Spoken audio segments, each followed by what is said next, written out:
Okay. Okay. Captain Phoenix is live. Howdy, Space Rangers, Captain here. Phoenix here.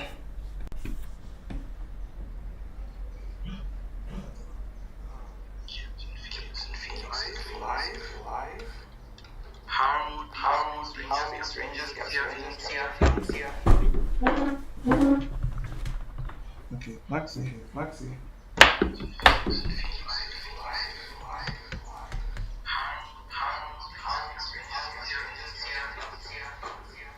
Howdy, Space Rangers, Captain Phoenix here.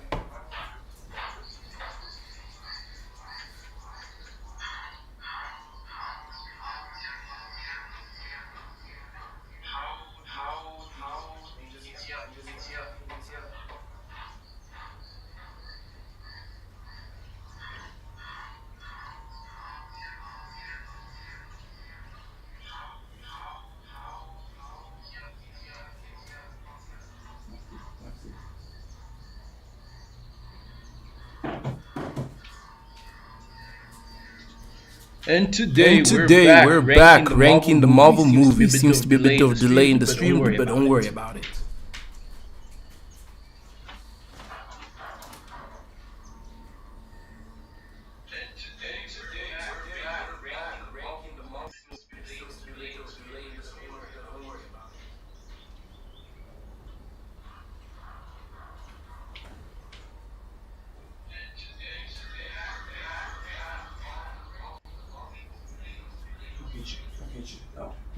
You. If the audio quality is not good, well, we only have myself to blame then, don't we?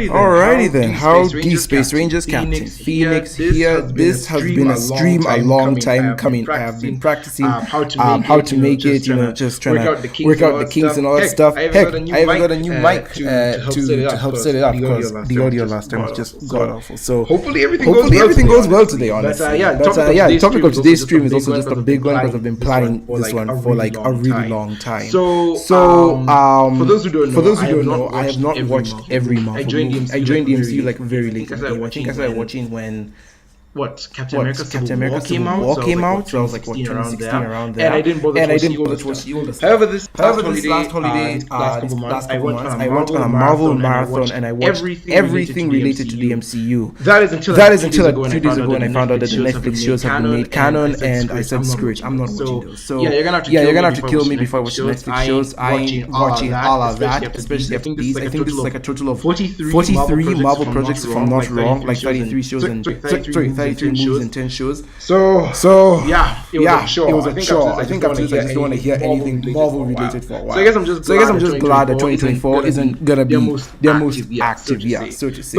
But as said, I have been hyping the stream up a lot for a while because I am very excited to actually be doing, for the first time ever since the movies came out and whatnot. I am doing a full-on ranking of the Marvel movies, every MCU movie, and what I think of them. So these are the different tiers of sorts of them into. Of course, the top tier, marvelous artistic masterpiece, because yes, superhero movies can be art, and also it's called marvelous Marvel.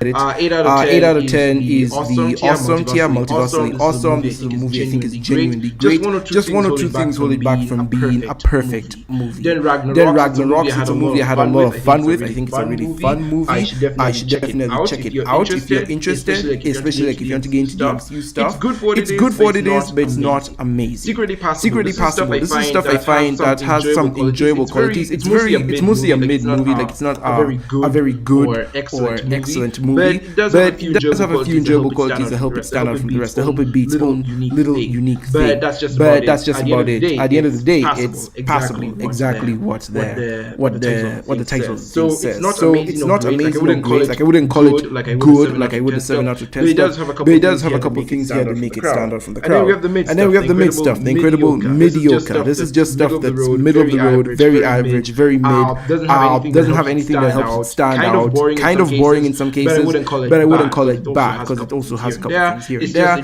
It's just it very much balances itself. So 6 out of 10. So 6 out of 10 is really just the stuff that I feel a bit more compassion to, and then this one's the stuff that's just very mid quality. Love to hate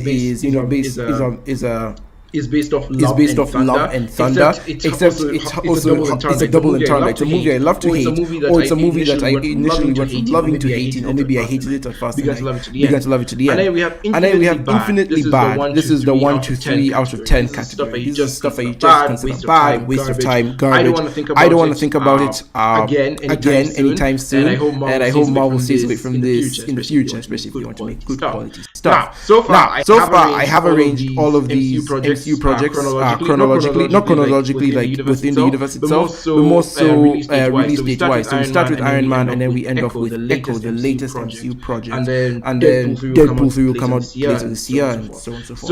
So I'm caught up. Without further ado, let's get into it. Let's get the stream underway. So let's start with Iron Man 1, Marvel's baby, the movie that kicked all off the MCU into high gear and made it what it is today. I will say that this movie was a very huge gamble for what it was, and they were not very sure on whether or not they would actually be successful in making this movie good, like whether or not it would be good, whether or not it would be successful, could we build a universe of but I think Iron Man 1 very much accomplishes the goal Marvel was going for. I should have a tier down here, just saying now and then delete it when we're done, just to have some fun. But I think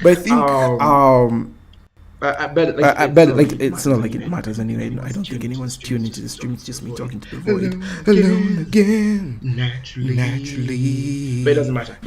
So for Iron Man 1, I think it was a huge gamble as to whether or not this movie was gonna work. And I think it paid off, mostly because the movie actually adopted the formula. I think Marvel kind of lost sight of the farther along the MCU went in. And that is, let me just name this new tier.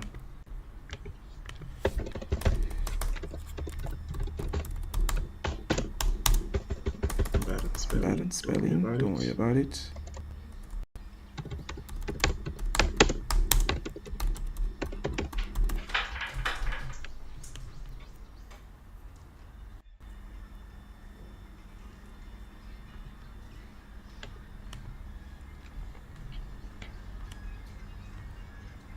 Here we go. So Iron Man 1, I think it was a huge gamble, but I think it works because of the formula Marvel used for it. Which is make it its own movie first, and then a universe movie second. Like make it a standalone movie first, then make it a connected movie. Universe movie second. And I think Iron Man worked really well at that. Like Iron Man was its own movie, its own characters doing its own thing. True, we got hints at Shield and Nick Fury early on. Well, it was really just Phil Coulson, and then Nick Fury showed up for the end credits. That's the thing, they waited until the end credits before they mentioned this huge connected universe with a bunch of superheroes crossing and doing their own thing. At first and foremost, it was an Iron Man movie, so I really respect that. Other things I really respect from this movie is just how good it is and like how well the effects last up till now. I'm still not even sure like half the stuff in this movie if it was practical or CG. But I think because they held up so well, it's probably practical. Most of my favorite scenes in this movie are Tony just tinkering around with stuff, like tinkering around with his inventions, building new stuff, building his fast suit in the cave. Tony Stark built this in a cave. I think that was all really well done. And then we have Jeff Bridges, Ironmonger stuff towards the back end of the movie, where he just kind of became a murderer for no reason. Like I liked him better when he was like this, psychopathic killer behind the scenes, behind the shadows. No one knew what his deal was. But like. I don't know. It just seemed weird for him to come out of nowhere, like possess the Ironmonger suit and start wanting to kill people. Like he tries to kill Pepper first, and then he tries to kill Tony, and it goes on. It's like, and then he tries to like kill this random family. It's like your business. I know you as the conniving, white businessman. Why are you trying to kill people? Especially like this late in the game. It just didn't make sense to me why he would start killing people. But I do think he was a worthy villain. For all things considered, I like how he was a mirror to Tony. And then I also like Rhodey in this film. Although I do not like Terrence Howard. I honestly think I prefer what's the guy who plays Rhodey in the later films? I forget his name. But Terrence Howard portrayed Rhodey well enough. I guess I don't have much issue against him. It's just weird that he just doesn't show up in the later movie. What I do like about how they switch from Terrence Howard to the new actor's name is that they're like, hey yo man, screw it, I'm here. I'm here. I'm now already. Let's do this. And I think that was really smart of Marvel to do. Like this was again very early on in the game when celebrities and cast members weren't taking that seriously, especially like by the fan base. Like fans didn't care about casting was being switched around that much. They just cared about the movie. So they were very easily able to recast people. In this day and age, though, like current Marvel, if you recast, it's basically public knowledge knowing if you recast or not. So I figured out that'll be very interesting. I'm also looking at the chat here. There's someone called A who's saying hi because this is my actual first stream with a new setup and whatnot. I figured why not interact with fans? So hi A, how are you doing? He says he's gotta go. Bye. So bye A. Hope you enjoyed the stream and catch the VOD when I upload it to YouTube. So Iron Man 1. What do you think of it? I think it's a really good movie. I really love the flying scenes with Tony in the suit. I think the stuff with him tinkering is really cool, and I really do like the character development. He goes from being this billionaire playboy to actually wanting to correct his mistakes. And I do think Iron Man 2 builds a lot more, but we'll talk to it when we get So for now, Iron Man 1 goes in multiversally awesome. I don't think it's the best film the MCU has to offer, the best thing to ever exist, but it is, I do understand it is iconic for a reason. Next, we have the Incredible Hulk. This movie, the best way I can describe it is that it is just a film. I don't know the best way to describe it. It's just a film that delivers what it promises. It's a film about Hulk smashing things. Like if you go to this movie wanting to see Hulk smashing things, you're gonna get Hulk smashing. There's not really much else to it. There's not really much depth to it. There's not really big message or themes trying to give out. It's just Hulk smashing. No, I'm not gonna lie. I'm not the biggest Hulk fan out there. I haven't watched any of his like other properties or other movies. I haven't read any of the comics. I just know he's the big green guy who loves to break things or smash things. So it's really hard for me to put a pin in how I should view this movie. One thing I will say is that I do know, or at least from what I've heard, this movie is somewhat supposed to be a sequel to like the 2003 Hulk movie, which I also haven't seen. But that movie isn't canon to the MCU. So I do find it weird or interesting, like how people say, "Oh, this movie is a sequel to that 2003 movie." When that movie isn't canon, I want to know how it connects. I guess I'm not that well versed in the Marvel lore yet. But yeah, this movie on its own, it's fine. The characters are fine. They just do their own thing. We have Bruce, who's just I gotta fight the demon inside me, and then we have his girlfriend. Elizabeth is like, oh my gosh, Bruce, I'm here for you all the time. We have her dad who's trying to kill Bruce. We have what's his name? Abomination. The guy who becomes Abomination. It's like I hate the Hulk. I became a super soldier to fight him. Like I became like Captain America, strength levels to fight him. And then I lost to him, and it's like I'll never forgive him for that. And then he becomes Abomination, and it's like now he wants to kill everyone. He's like, General, I'm gonna kill you. I'm gonna kill your daughter. I'm gonna kill everyone. It's like, where did this come from? Like where did all this nonsense come from? I don't know. I just feel like the movie's kind of shallow. It's also very different from like the other MCU movies. It does have its comedic moments, its few quirky moments, but they aren't as present as they are in other MCU movies. Like it's not very obvious when they're telling a joke. You can tell the movie's like very short and directed differently. That's because this movie was made by Universal. It wasn't made by, at least I don't think it was made within Marvel Studios. But Marvel did have a hand in production of this movie, and that's because the Hulk character is mostly owned by Universal. That's why we haven't gotten another Hulk movie since, because Marvel doesn't have the rights to him. So it is very interesting seeing like how that character of Hulk has been handed over from Universal to Marvel. Like we see him very much as a standalone character. Like this movie gives us those early 2000 superhero movie vibes where it wants to be dark and gritty, and so we get to see Hulk in this form, and then we get to see him transition to being played by Mark Ruffalo in the later movies. I do think that transition is very interesting. So I will say this, for Edward Norton, I do think he gives his own good spin on Hulk. I like the Hulk CG, how he looks. I like the action scenes. Actually, a lot of very good action scenes. Like there's a fight at the university where like Hulk is using like two tanks as shields, or like helicopter shrapnel as shield, and then of course you have the fight in the Abomination at the very end, which is like your typical giant CGI battle. So it's 50-50 on like how much I like from it and how much I don't. And that's really again the movie is just very much Hulk just breaks. I like the first act of the movie where it's a slow build up to see what Hulk really looks like. We start off with Bruce being like, don't hurt me, you don't want to see me angry, you don't like me when I'm angry, and then he's finally pushed over the edge, and then like he starts killing people, throwing them, and like you get to see very brief glimpses of the Hulk until they finally show you. And unlike most monster movies where they very intentionally keep the monster hidden for like 99%, I do like that's the only time they ever tease the Hulk. You get to see him, and then we get to see him in like full all his glory at the university fight in broad daylight and all that stuff. I really do like that. It's very good build up and very good payoff. Otherwise, there's really not much to say. It's a very shallow film. Again, it's I hesitate to even call it a popcorn flick. You can't even really call it a popcorn flick. It's just Hulk smash, Hulk fight, end of story. But I do like how it kind of builds up into the. And I do like how Tony Stark appears at the end of this film. And basically, I know Iron Man was really the first film in the MCU, but this movie really solidified the fact that yes, this is a connected universe. I can't imagine how excited people were in the theaters when they saw the Incredible Hulk, and they're like, oh my god, Robert Downey Jr. is in this movie, but he was in the other movie. And they're like, yeah, we're going all in on that connected universe nonsense. So I think it's good. So The Incredible Hulk, it's a very shallow film. There's really not a lot to take from it. If you want to see Hulk smashing things, go for it. But if you're like looking for a deep character study on like who Bruce Banner is, who the Hulk is as a character, and like how they relate to each other and whether they should like walk together to live in the same body, you're not gonna get. Then again, I said I don't know much about the Hulk myself. I am very blind to this character, so I'm just going off what I know on like the other MCU. So yeah, I think it's a very mid movie. Maybe it's not that bad. I'll put it in passable. It's like a 6 out of 10, but like it's a very low 6 out of 10. So yeah. Next up is Iron Man 2. So from what I've heard, a lot of people really don't like Iron Man 2, but I honestly have a huge soft spot for it.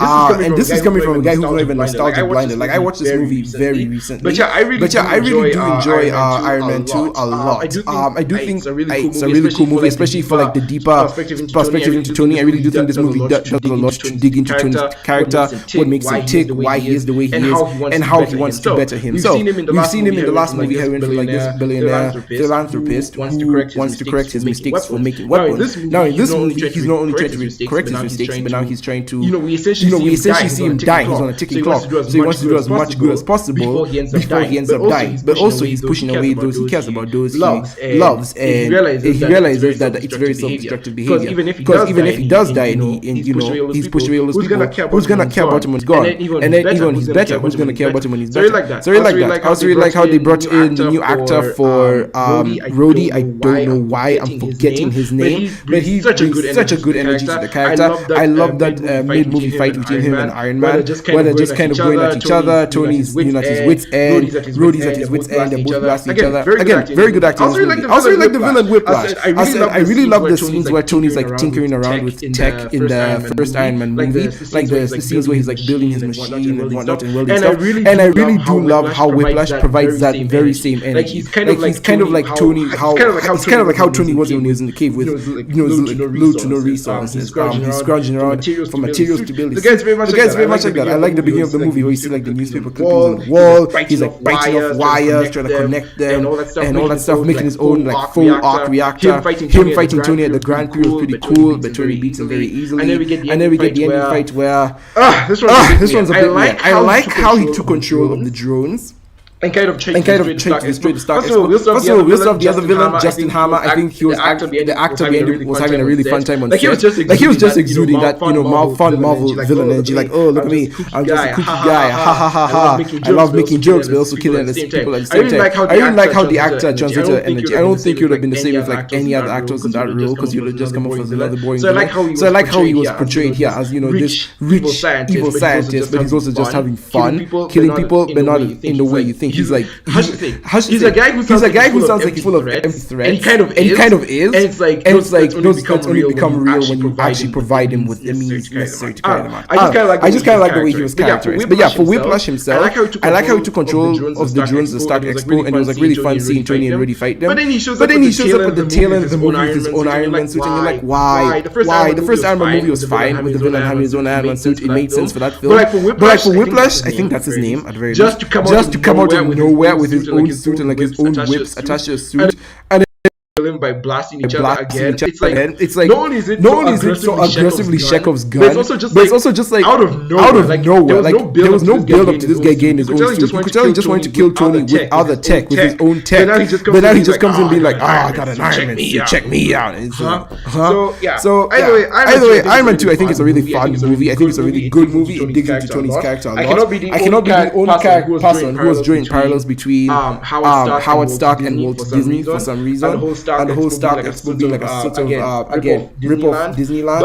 But I really enjoyed this movie. I think it's on par with the first Iron Man movie. I think these two go very much hand in hand. If you're watching Iron Man 1, you gotta watch Iron Man 2. It's definitely a nice build up from that last one. So good 2 for 2 so far on the Multiversally. Awesome. Next we have Thor. Thor is a movie I expected to be really boring based off what I heard, like what I hear other fans talking about. But I was also taken aback by it. Surprisingly a lot. For one, I really liked Thor's arc of humbling, like his humbling arc, where he has to go from being this snot-nosed prince to actually being the hero of Athens and Earth and Asgard, like the other 9 realms. And I really like that. There was a scene in the movie where like Thor's lost his powers. He's been arrested by S.H.I.E.L.D. and Loki has told him that Odin has quote unquote died. And then you actually get to see Thor crying. You actually like see him regret all his mistakes. I'm like, damn, I'm actually feeling bad for the bugger. And I really do think that really came off well. The cast in this movie is also just great. Idris Elba as Heimdall was really cool. I love seeing Chris Hemsworth as Thor, especially like first time being Thor, so we get to see very early steps. And Loki as Tom Hiddleston as Loki really sold a lot of it. To think that Tom wanted to be Thor, this skinny boy was really gonna play the God of Thunder. I still cannot believe that. But yeah, I really do like how this movie characterized Thor. It's such a good arc for him to go on, and I really did feel something for him in the movie. His relationship with Jane felt a bit fake. For lack of a better one. I just didn't buy into it that much. Like he just runs into this chick and she's like immediately head over heels for him. And he goes back to Asgard and she's like so depressed for like the next 2 years chronologically speaking that she hasn't dated any other guys. It's like look, I'm all for superhero romances, but this one was speedrun through it. I don't think aside from that one scene where he was talking to Jane about the other 9 realms, I don't think there was anything about these 2 characters that connected really well. I feel like if we're gonna go for the real like fish out of water story, like for the whole rom-com arc of Thor adapting to life on Earth, I feel like we've already gone through him accepting that he's not gonna live on Earth. He's forever banished. He's gonna live on Earth. So I really feel like we should have seen him actually building a life for himself on Earth. Him going on dates with Jane, him connecting with normal people. Like I feel like him just accepting he's gonna live on Earth and then just having breakfast and then fighting the Guardian. That was a bit sudden. I wanna say it didn't like undermine his arc or anything. It just felt like a lot of stuff was rushed. We cut a lot of that stuff short. But I do like his interaction with the other characters, like the Doctor and Darcy and whatnot. A lot of people saying Darcy was annoying. I don't think she's annoying. I just find it to be very not condescending. What's a good? She's just very abrasive. But I don't think she's annoying by any stretch of the imagination. Maybe she's just blunt. I think that's it. I think that's the best way to describe her. She's just a blunt character. But yeah, I said I really do enjoy Thor's arc in this movie. I do like the rivalry between him and Loki, and Loki's arc of wanting to prove himself for something, especially after he finds out he was adopted.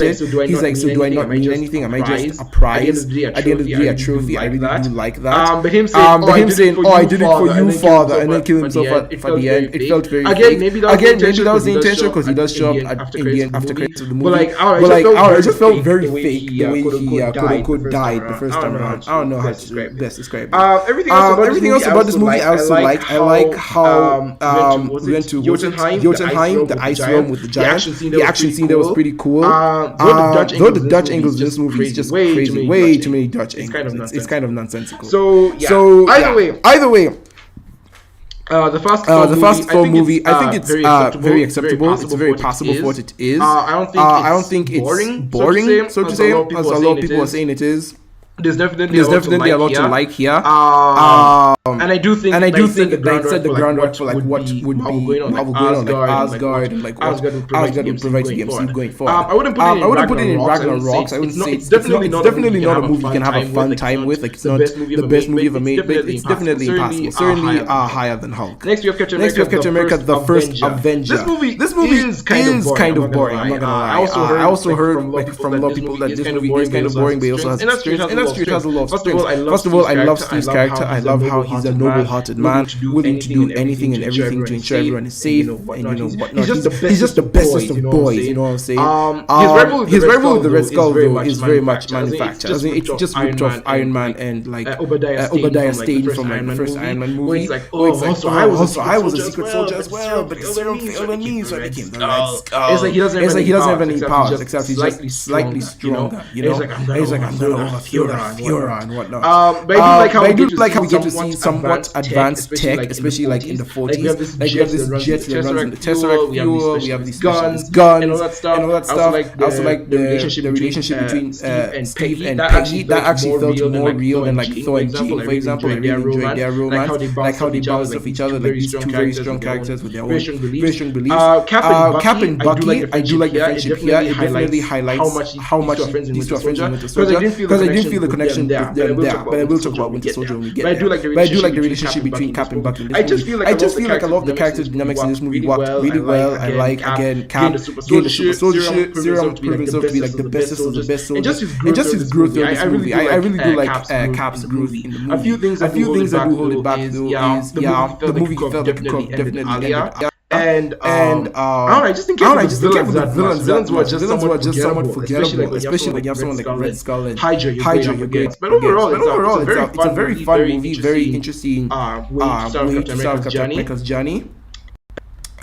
Above Thor, mostly because like, we don't get some horrendous stuff. And again, some of the action scenes also just like really genuinely good. I think the movie just very much carried by the characters. You really need to care about the characters in order to like enjoy this movie a lot. So if you don't care about the characters, it's gonna be hard for you. So I'd say Captain America: First Avenger gets like a low 7 out of 10 around there. Next we have the Avengers, the first Avengers movie crossing over. This was the end of Phase 1. Phase 1 was like only what 1, 2, 3, 4, 5, 6 movies. Man, the simple Avengers 1. I really enjoyed it. I think it's a really good movie, especially considering ultimate team up movie. All these characters come together to fight a threat. To protect those who couldn't protect themselves, or whatever Nick Fury there wasn't an idea to bring together a group of people. And I really do like the I love the back and forth between Tony and Steve, especially considering how like in the comics Steve is the leader of the Avengers,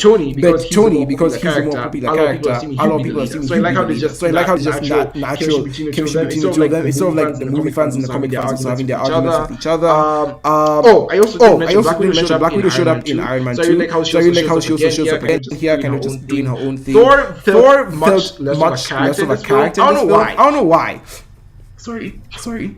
Spittle. I don't know why, but like he was given so much to work with in the first Thor movie, and then here like Loki's the main villain of the Avengers movie. Thor doesn't really have much of a character. He doesn't really do much of anything in this movie, sadly enough. But I do like how this is the first time we get to introduce to Bruce Banner's Hulk, and I do think he does bring a nice addition to the table. I think his own flair of the character, him being this very shy, timid guy, because he doesn't want to go angry, like he knows what will happen if he goes angry, is really cool, and I like to see that. That's my secret camp. I'm always angry. He gets to punch the giant freaking thing in the face. Overall, very good movie, very good team up movie, and it deserves its iconic status for a reason. For that, it goes in awesome, better than the first two Iron Man. By the way, I am ranking these things. I figured since it's the ultimate MC ranking, they are gonna be ranked. So the ones from the left are the best. So left to right. So for example, like for this multiverse, the awesome team, the Avengers is the best of the 8 out of 10 so far. Iron Man 2 is the weakest of that, and so working from left to right and up to down. So that's how the ranking system works. Next up is Iron Man 3. I think it should be Thor 2, since Thor actually begins with him taking Loki back to Asgard. So we'll talk about Iron Man 3 in a second. Let's go back to Thor 2. Thor the Dark World. I have some reservations with this movie. On the one hand, I like a lot of the action scenes, and I like some of the world building to Asgard. A lot of people complain that Asgard was like a bit too technological in this movie. But I don't know. I kind of like that. A lot of people didn't like the fact that like the Asgardians aren't really gods, but they're aliens. But to me, I'm gonna say I think I prefer them as aliens. I know hot take, but I think I prefer them as aliens instead of like divine gods, just superpowered aliens that humans see as gods. That's pretty cool. They just happen to live long lives. Because these guys are essentially long-living aliens, it makes sense that they would have a highly technological society. So it's interesting to see them having like these cannons and flying ships and whatnot, going to war against the elves. I think that's really interesting. It's really cool in my opinion, and it just helps everything like technological Norse stuff. It's typical Norse stuff. It just looks high tech for some reason, you know. And I even like Figure's death, how she dies, but like also atomizes once her boat goes off into the horizon. Horizon, showing that there's still a bit of a fantastical element to this one. My main issues with the movie calm down to a low bullet. Everyone has said this before, so say it with me. The villain is boring. My God, is he boring? He spends most of the film speaking in his like elvish tongue, so like you don't really connect with them that much.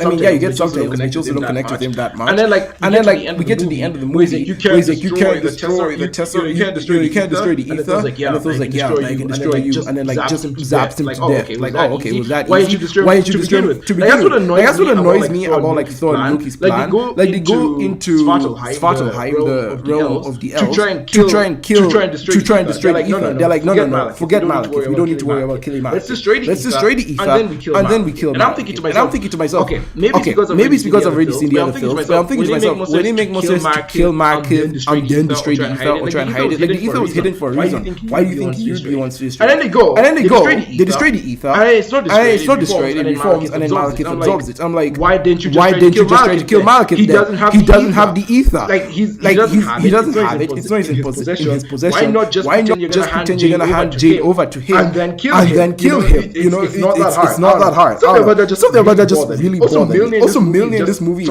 surprisingly like every time Thor throws Mjolnir at the villain, there's this other like giant elf that Malekith transformed, right? He gave this stone to this elf who used it to turn into like some golem dude. So like this golem dude not only knocks Mjolnir away every time Thor throws it to him numerous times, but Thor doesn't want to use Mjolnir to like pin him to the ground like he did Loki in the last movie. Is this guy just stronger than Mjolnir? Does he not need to be warded? Why is he just throwing the thing around like a toy? How is it not working? Also, the amount of lack of lightning in this movie is ridiculous. Like Thor does so much flying and hitting people with his hammer, but very few lightning stuff. I think there's a total of like 3 scenes in which Thor uses his lightning. It's ridiculous. I hate it so much. For a Thor movie, I expect more lightning. So yeah, the action scenes are definitely a bit of a downgrade. But I did like the attack on Asgard. I like the siege of Asgard, the way they snuck in, the way they attacked the castle and all that stuff. Frigga's death. I think all of that was like really interesting. Also, Loki gave the golem directions to where the throne room is, and then he feels like he still has a right to act mad over Frigga's death. Like he feels like he's still entitled to like bro, you aided in this. And the fact that they don't call it out, since they're like not in the movie, not in Ragnarok, not anywhere post that, like they don't call out the fact that Loki essentially helped his mom die, is just crazy to me. It's so weird. But yeah, this movie, I don't think it's as boring as people said it was. Like I don't think it's as boring as like Captain America: The First Avenger, for example. But it does have a lot of lackluster things about it. It's very much an underwhelming thing. So if you're going into this expecting to like a high stakes, second Thor movie, don't expect it. I will say the climax is pretty cool. Seeing Thor and Malekith falling through the different realms, fighting each other in those worlds, it's pretty cool. I do think they got empty a bit. I don't understand fully what those stick poles were supposed to do. The ones that like absorb frequency or not. I don't think I understood what. Or like they manipulate gravity. Like there's some point like the internal sector in a car. I don't think I understood that fully. That could have used a bit more. But I do like the falling through the different realms bit. Kind of reminded me of like Ninjago's 5th season finale. And then Thor finally kills Malekith. Which again, he was able to do what Malekith possessed the power of the ether. If you're able to do that, why didn't you do it earlier? You know? Yeah. So Thor: The Dark World, I'd put it more or less on the same level as Thor. Still a better watch than Incredible Hulk. I said it. Right, now we have Iron Man 3. This one is an interesting movie to talk about. Mostly because it doesn't feel like an Iron Man movie. It's a good movie. Don't get me wrong. I think it's a good movie. It's not a good Iron Man. Tony spent so much of the movie out of the suit. And when you watch the movie, or like when you're done with the movie and you think back, you realize why. If he was in the suit, the movie would be over so fast. Either one of two things would have happened. Either A, you would have taken out the villains very quickly at the beginning of the movie, or B, the villains would have stopped him because like the main villain, Mandarin, as we call him, the Mandarin's power is like he can melt whatever he touches. So he could have melted Tony's suit and killed him. So it's like, why even have an Iron Man movie where like the whole point of being Iron Man falls apart because if he's Iron Man, he fails. And if he's not Iron Man, then it's not Iron Man movie. Or like if he's Iron Man, the movie's over quickly. And if he's not Iron Man, now he's just looking for excuses. That's what this movie is doing. This entire movie is just cooking excuses as to why Tony should not be in the suit. Like what the hell? You know? The new suit he makes for himself, like the Mark 42 or whatever, keeps falling apart every chance he gets. And then We get to the end of the movie. All of his suits to help him fight. And for some reason, he can't even stay in one of the suits for more than 2 minutes. I will say though, one thing I will give this movie is I like the fact that they're at least trying to push the ante of what an Iron Man movie can be. I love this movie is very much Tony on the ropes. It's Tony having to think on his feet, invent things very quickly, and kind of just use rapid fire inventions just to get himself out of sticky situations. One thing I will give this movie is that it is constantly tense. There is not a single moment of rest or like a breather moment for the characters. Because Tony is like rushing through. He always has to rush through or think he's ready for a situation. Like, okay, we've beaten this villain. We thought through this instance. Can we get through the next instance? Okay, no, the villain is really like 2 steps ahead of us. Okay, we need to plan. We need to get ourselves out of this sticky situation. So we can get out of the sticky situation and stop the villain plan save the day. But even when we save the day, the day is not really safe because there's like 50 backers. I really do like that. There's a constant tension throughout the movie. And I really do like how Tony's always kept on his feet. He always has to like think ahead of himself. Always has to be ahead of the curve. Or really stay alive. The whole movie is basically him just fighting to stay alive. But like when you reach a point where Tony Stark has to use a gun to fight to save his suits, I feel like you've gone too far. So yes, I do like the concept of this movie having Tony be on the ropes, him having to like fend for himself essentially. But like when you overuse it to the point of him just having to resort to being Don Cheadle. That's the guy who plays where he has to be like Don Cheadle's roadie, where like they both have to be soldiers using guns. At the end fight, it's like okay, you've gone too far. Bring it back a bit. Like Tony being in the suburban town with the kid. I feel like that was a good place to stop having him. Relying on his own resources. Or like if you're gonna extend it a bit farther, maybe after saving the president, after he saved the people in the airplane with his suit. I feel like okay, he saved the people. He wasn't really in the suit, but he saved the people. His suit is not broken. Take him back to his lab where he can get a new suit. Instead, they don't. They still push him to the finale of the movie with him using a gun, sneaking into like the what do you call it? The shipment area. Him sneaking into the shipment area. Still into the docks. He's still sneaking into the docks with a gun. He doesn't have his suit at that point. I feel like this is the final part of the movie. The end of the movie. Give him a freaking gun. And not give him a freaking suit. Why is he having a gun? He's not a soldier. I feel like the movie at that point stopped being an Iron Man movie and just became freaking Mission Impossible up in here. The villains were fine. I do like the villains. The Mandarin, and his team. I do like how it started off. Okay, I'm a bit confused because like the movie started off, with the Mandarin terrorist who's like terrorizing people, upsetting oh my goodness, I know somebody help us. It's like coming for you, Mr. President, and it reveals he's an actor. I already knew that he was an actor, so I knew going in we weren't gonna have him as the main villain. But like looking at what the stuff he was doing and like the movies he was making, it's like goddamn, I understand people's disappointment. He should have been the main villain. Imagine if we actually had this terrorist just like ruining Tony's life, or like ruining the people of America, constantly making them afraid. That would have been fun. They say it turns out to be just white guy who wants to take over the United States by killing the president. Somehow that's gonna put him in charge. It doesn't make sense. I don't think I understood this plan fully. It never really made sense to me. So I'm just gonna leave it at that.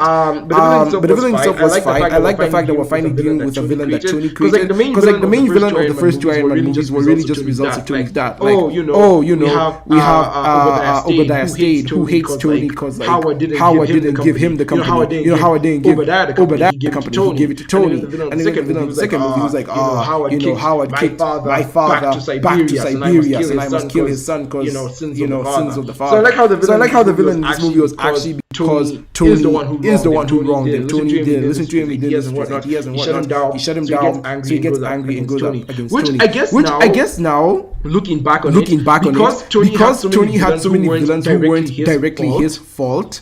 It kind of bleeds into the Spider-Man movies because a lot of people complain that the Spider-Man movies, especially like Homecoming and Far From Home, Spidey's fighting villains who aren't really his, but Iron Man's villains, like these are villains Iron Man created, and so they don't even feel like Spidey movies. They feel more like Iron Man.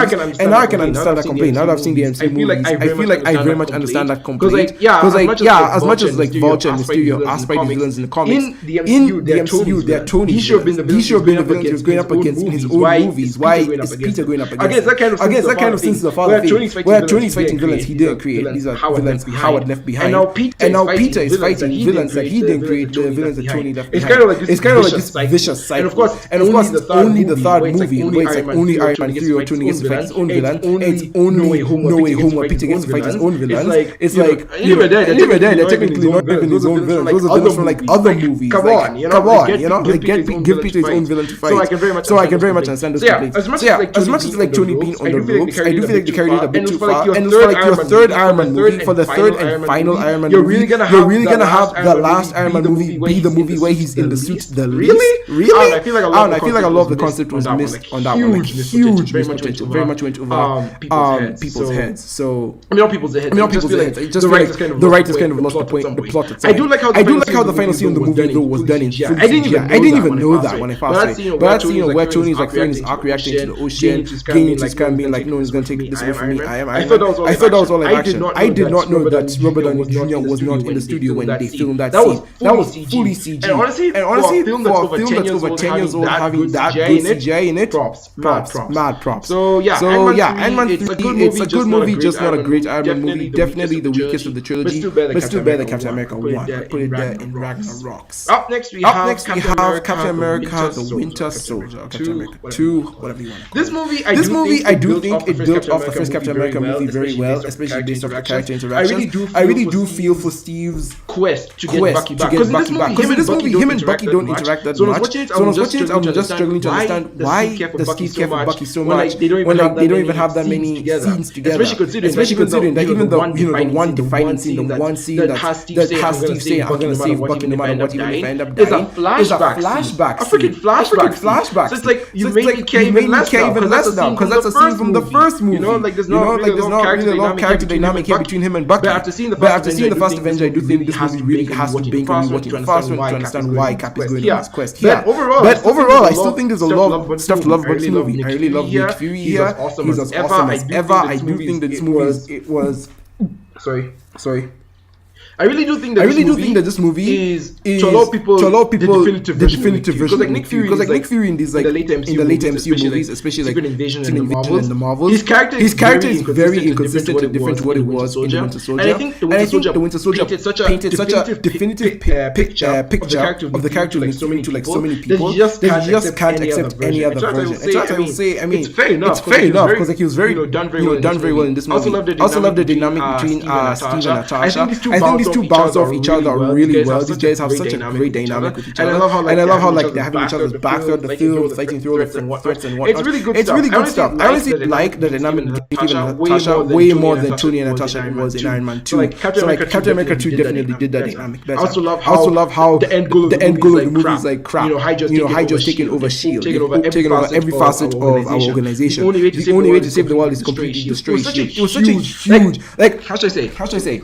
Like the main characters destroying S.H.I.E.L.D. or like taking down S.H.I.E.L.D. is such a huge status quo shifting event that still affects the MCU to this day. The fact that they ended S.H.I.E.L.D. here is the reason why like Civil War happens, or like Age of Ultron, Civil War, and like Far From Home, and what do you call it? WandaVision, and even the Marvels happens. It's a completely different thing. They completely shifted the status quo by destroying S.H.I.E.L.D. this early in the MCU, and I respect them for having the balls to do so. Because like Saber doesn't come up until WandaVision around here, right? Saber doesn't come up until WandaVision. So it's like we have no organization for the superheroes and the legal stuff up until then. And then we have Saber, and you see Saber in the Marvels, and it's clearly not as efficient. I feel like S.H.I.E.L.D. was such a huge ground to stand on, like especially like all these other movies to take place.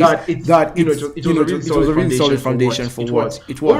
Overall, and I also love Steve's suit in this movie. I really do love like the dark blue muted colors. It definitely helps with the darker tone in this movie. And honestly, as much as I say I love suits to be comic accurate, or like I prefer the brightly colored suits. Part of the reason why I also didn't like the grey suits in Iron Man 1. Like I remember someone was telling me, "Oh my gosh, I wish Tony stuck to the grey suits." I'm like, why? The grey suit just looks like a robot. The vibrant suit at least has some personality in it. The red and yellow suit.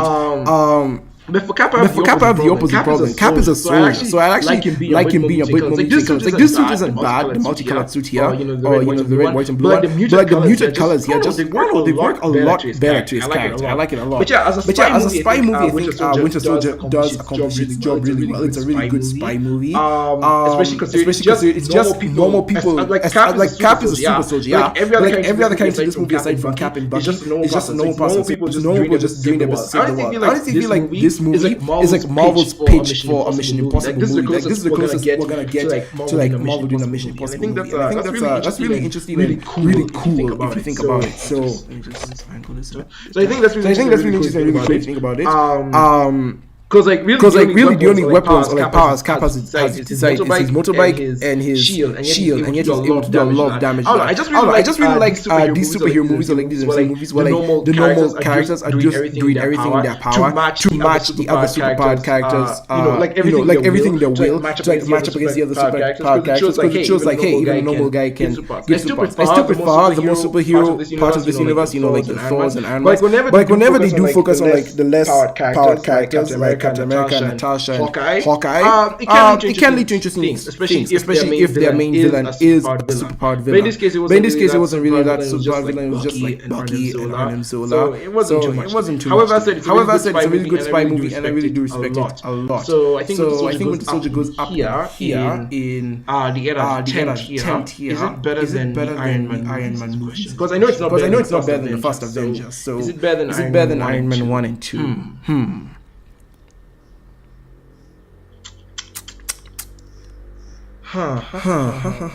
Is it better than Marvel's Humble Beginnings? Is the question. Is it better?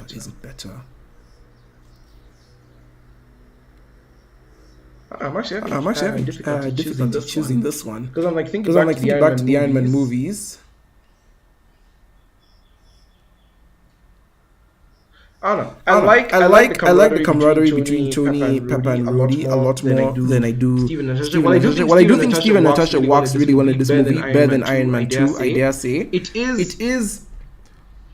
I do feel like I take Iron Man 1 and Iron Man 2 as like a single package. Like these two movies work so well with each other. I feel like you gotta watch these two at the same time just to really get a good vibe for it. Whereas with this one, it works as its own package. So and it's all tricky because I like Tony's character arc throughout these two movies, where Steve's remaining the good soldier, the unshaky, unwavering soldier. So unwavering soldier. So it's kind of tricky for me to place what I like better.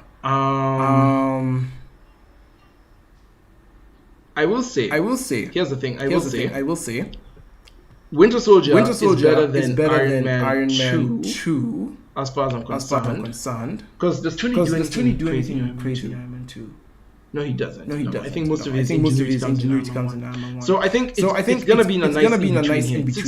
It's comfortably there. It's not as good as Iron Man 1, but it's better than Iron Man 2 if only marginally. It's in the same tiers those two. So yeah. All right. Up next we have Guardians of the Galaxy Volume 1. I really enjoy this movie a lot. It feels like first of all, this was like James Gunn's first introduction to the MCU. You can tell a lot of the MCU movies after Guardians are very much heavily based off his style. Like James Gunn makes space very colorful. You have a colorful cast of characters. There's a lot of good humor. You can tell like the later films are very much like just look at the posters of like these early films. You can tell they're very like drab in their color. It's very much gray, orange. But like we have these later films where they just use a lot of lighter colors like yellow, red, bright green, bright blue, bright purple. Like there's just a lot more light in these later films. So you can tell Guardians had a huge impact on the MCU. I mean, just look at these movies like Guardians 2, Ragnarok, Infinity War, Endgame, Ant-Man and the Wasp. Like just these ones after Guardians, you can tell like there's a lot of inspiration brought from those ones. But for Guardians on its own,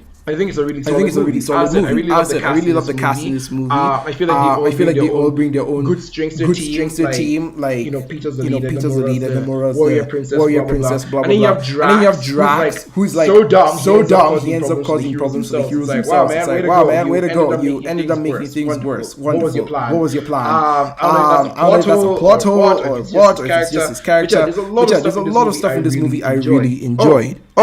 Check out. We have a new guy in chat. Erwin Siu Yinglong. My guy, there's an echo. Stop the echo.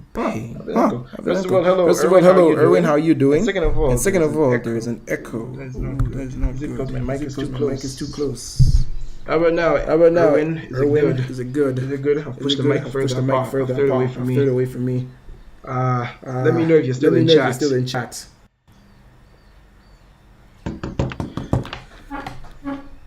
Maybe it's the headphones. I don't know. Like maybe if I the headphones.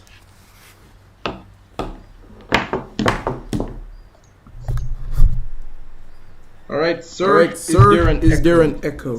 Let's check.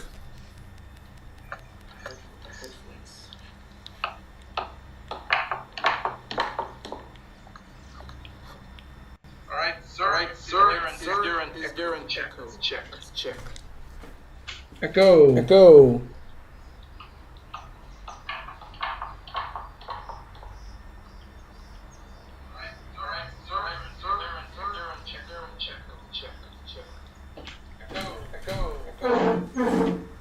Alright, that's it. I'm coming back here.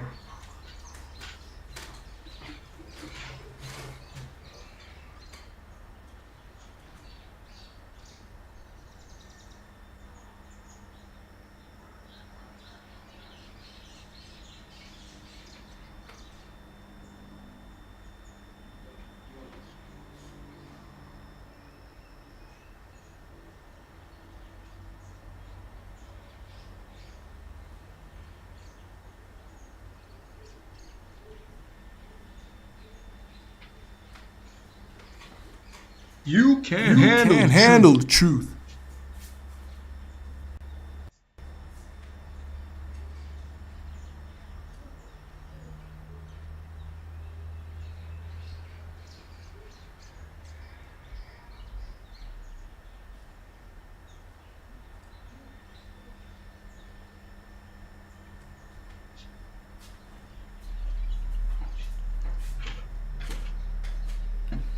Alright, I'm gonna reel the mic. Hopefully that makes the situation better. If not, I'm gonna reel my headphones. If that makes the situation better, let me know. If not, it will. I guess we're in for the long ride. But Guardians, yeah. So Guardians is a really good film. It's like a really good film. My main issue with Guardians, and I will never get over this, is how good it is. To me, the main thing Guardians showed me is that Disney knows how to make a Star Wars. This movie is so like how should I say similar to Star Wars. It's unreal. You have like the cast of characters who don't want to get together to form a team, but they get together anyway. And then we have the villain who's terrorizing star systems, all stuff, space and whatnot. There's a lot of similarities between this and Star Wars. I can't come to my head right now, just because I'm just thinking of reviewing the movie. But like, this movie is so similar to Star Wars. It annoys me because like this came out a year before the Force Awakens. Disney can make a good Star Wars film. They're just afraid to for some reason, and I will never understand why. This movie on its own is just so good. And it's unapologetically a superhero movie. Because like to me, there's this one scene that really stands out in the movie to me. It's towards the end, right? The Guardians have the choice to like leave Ronan to destroy what do you call it? What's that planet? Xandar, even to destroy Xandar and go about their business. They're like, no, we have a galaxy to live in. However, when they get to Xandar, you see that they're not helping Xandar out of selfish reasons. They genuinely want to help that. They genuinely are like trying their best to get everything in order. Peter's like leading a team, and they're trying to be noble as well. Like you have this Xandar and the Air Force, which is like holding and ship together with their net, and like you have the other Guardians who help hold it together. I don't know, it just feels like a genuinely good superhero. It feels like there's a lot of good superhero in this superhero movie. And I really like that. A lot of stuff I really love about the stuff they do in Xandar.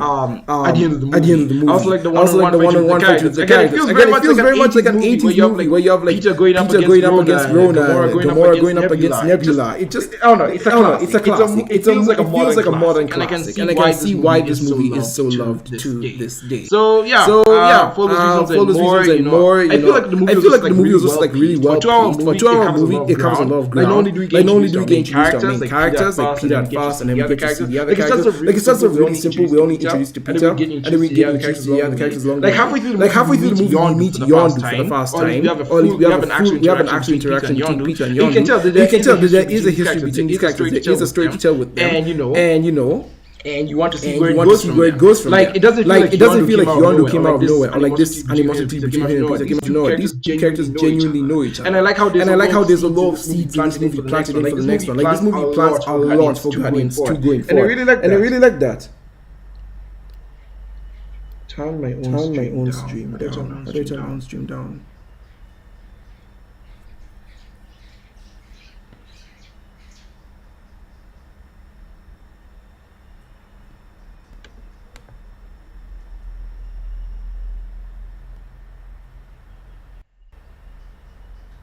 Social noobs.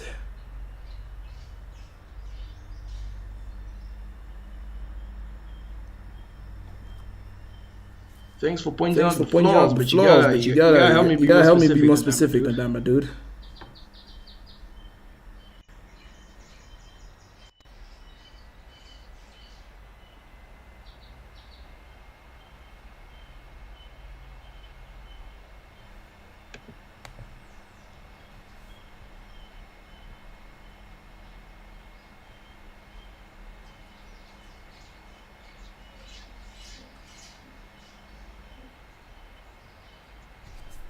Is it good now? Are we in business? I do not know. I have no clue.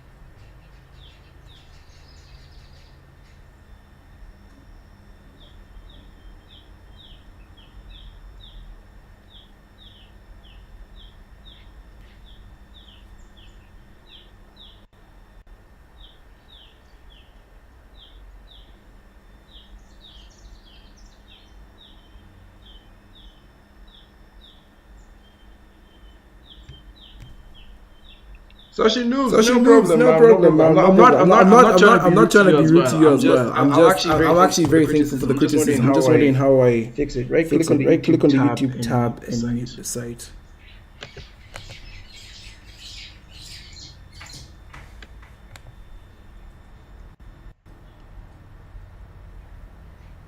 Or do I just close the YouTube tab? Because I really don't need it open.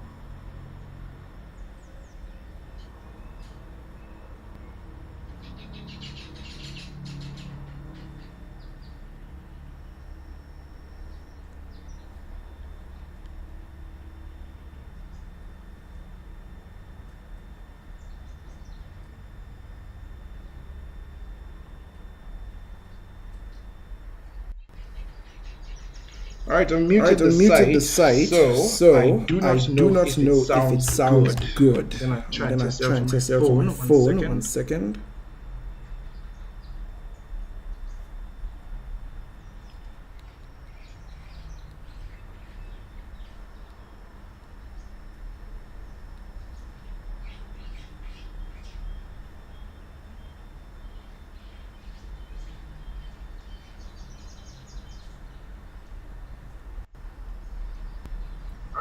I don't need the site, so I do not know that it sounds good. Then I try to test out on my phone. 1 second.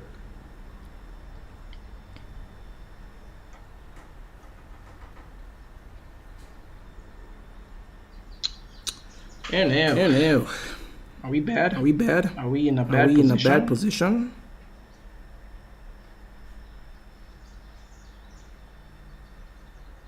Sashi News, thank you for the congrats on 300 subs.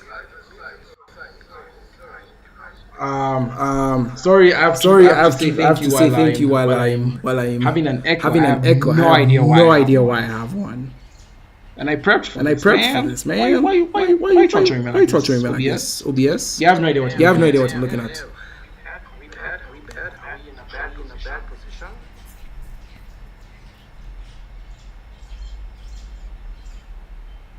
Sashi News, thank you for the congrats on 300 subs. Sorry,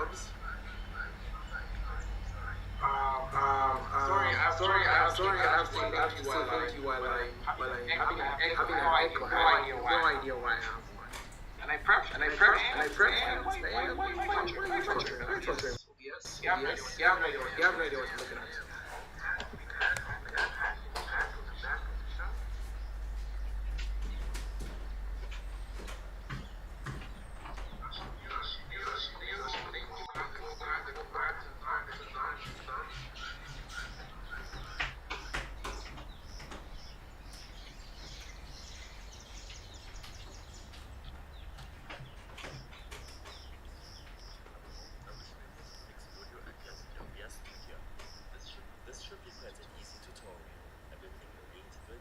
I'm doing research. I'm doing research. Don't at Don't me. at me.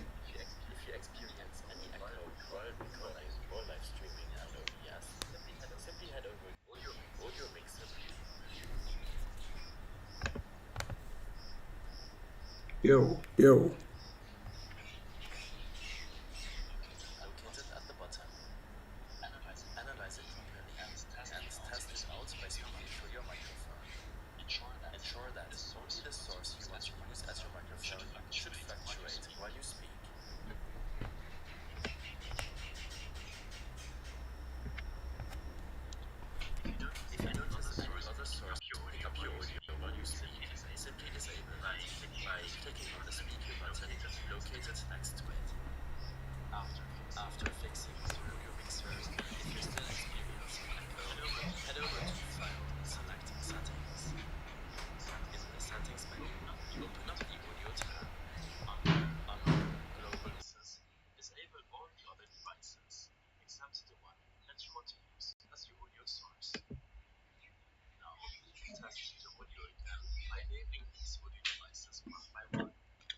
Alrighty then, sir.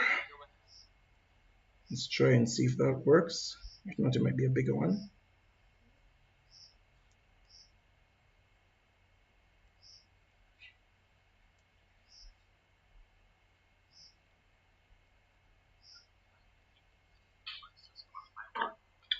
Alrighty then, sir. Let's try and see if that works. If not, it might be a bigger one. Alright, how are we doing, ladies and gentlemen? Are we doing better?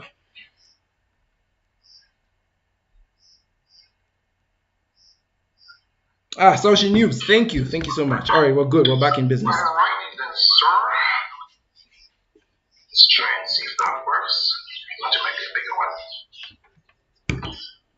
Alright, how are we doing, ladies and gentlemen? Are we doing better?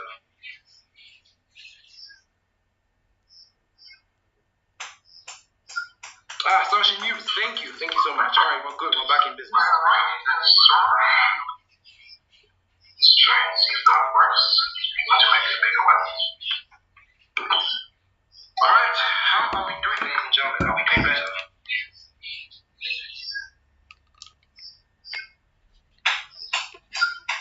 Social News, thank you so much. Alright, we're good, we're back in business. Alright then, sir. Let's try and see if that works. If not, it might be a bigger one. Alright. Are we good with the headphones on?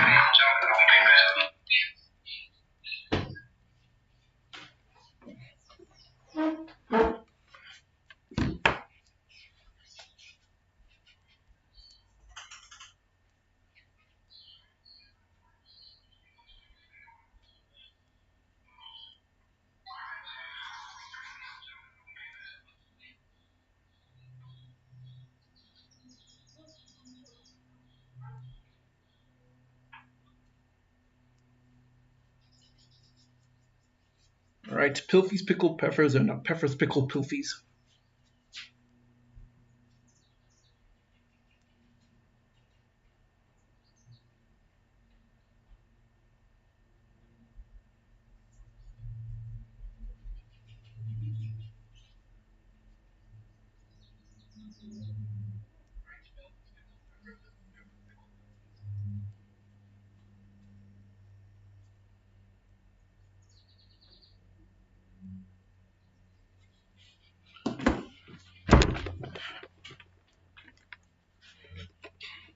All right, Social Noobs, thank you so much for putting us back in business. I don't know if you have a YouTube channel or an active YouTube channel, but if you do, feel free to link it down below in the chat and or in the comments once this video turns into a VOD. And to anyone interested, go check out Social News. Bro, it's a big help.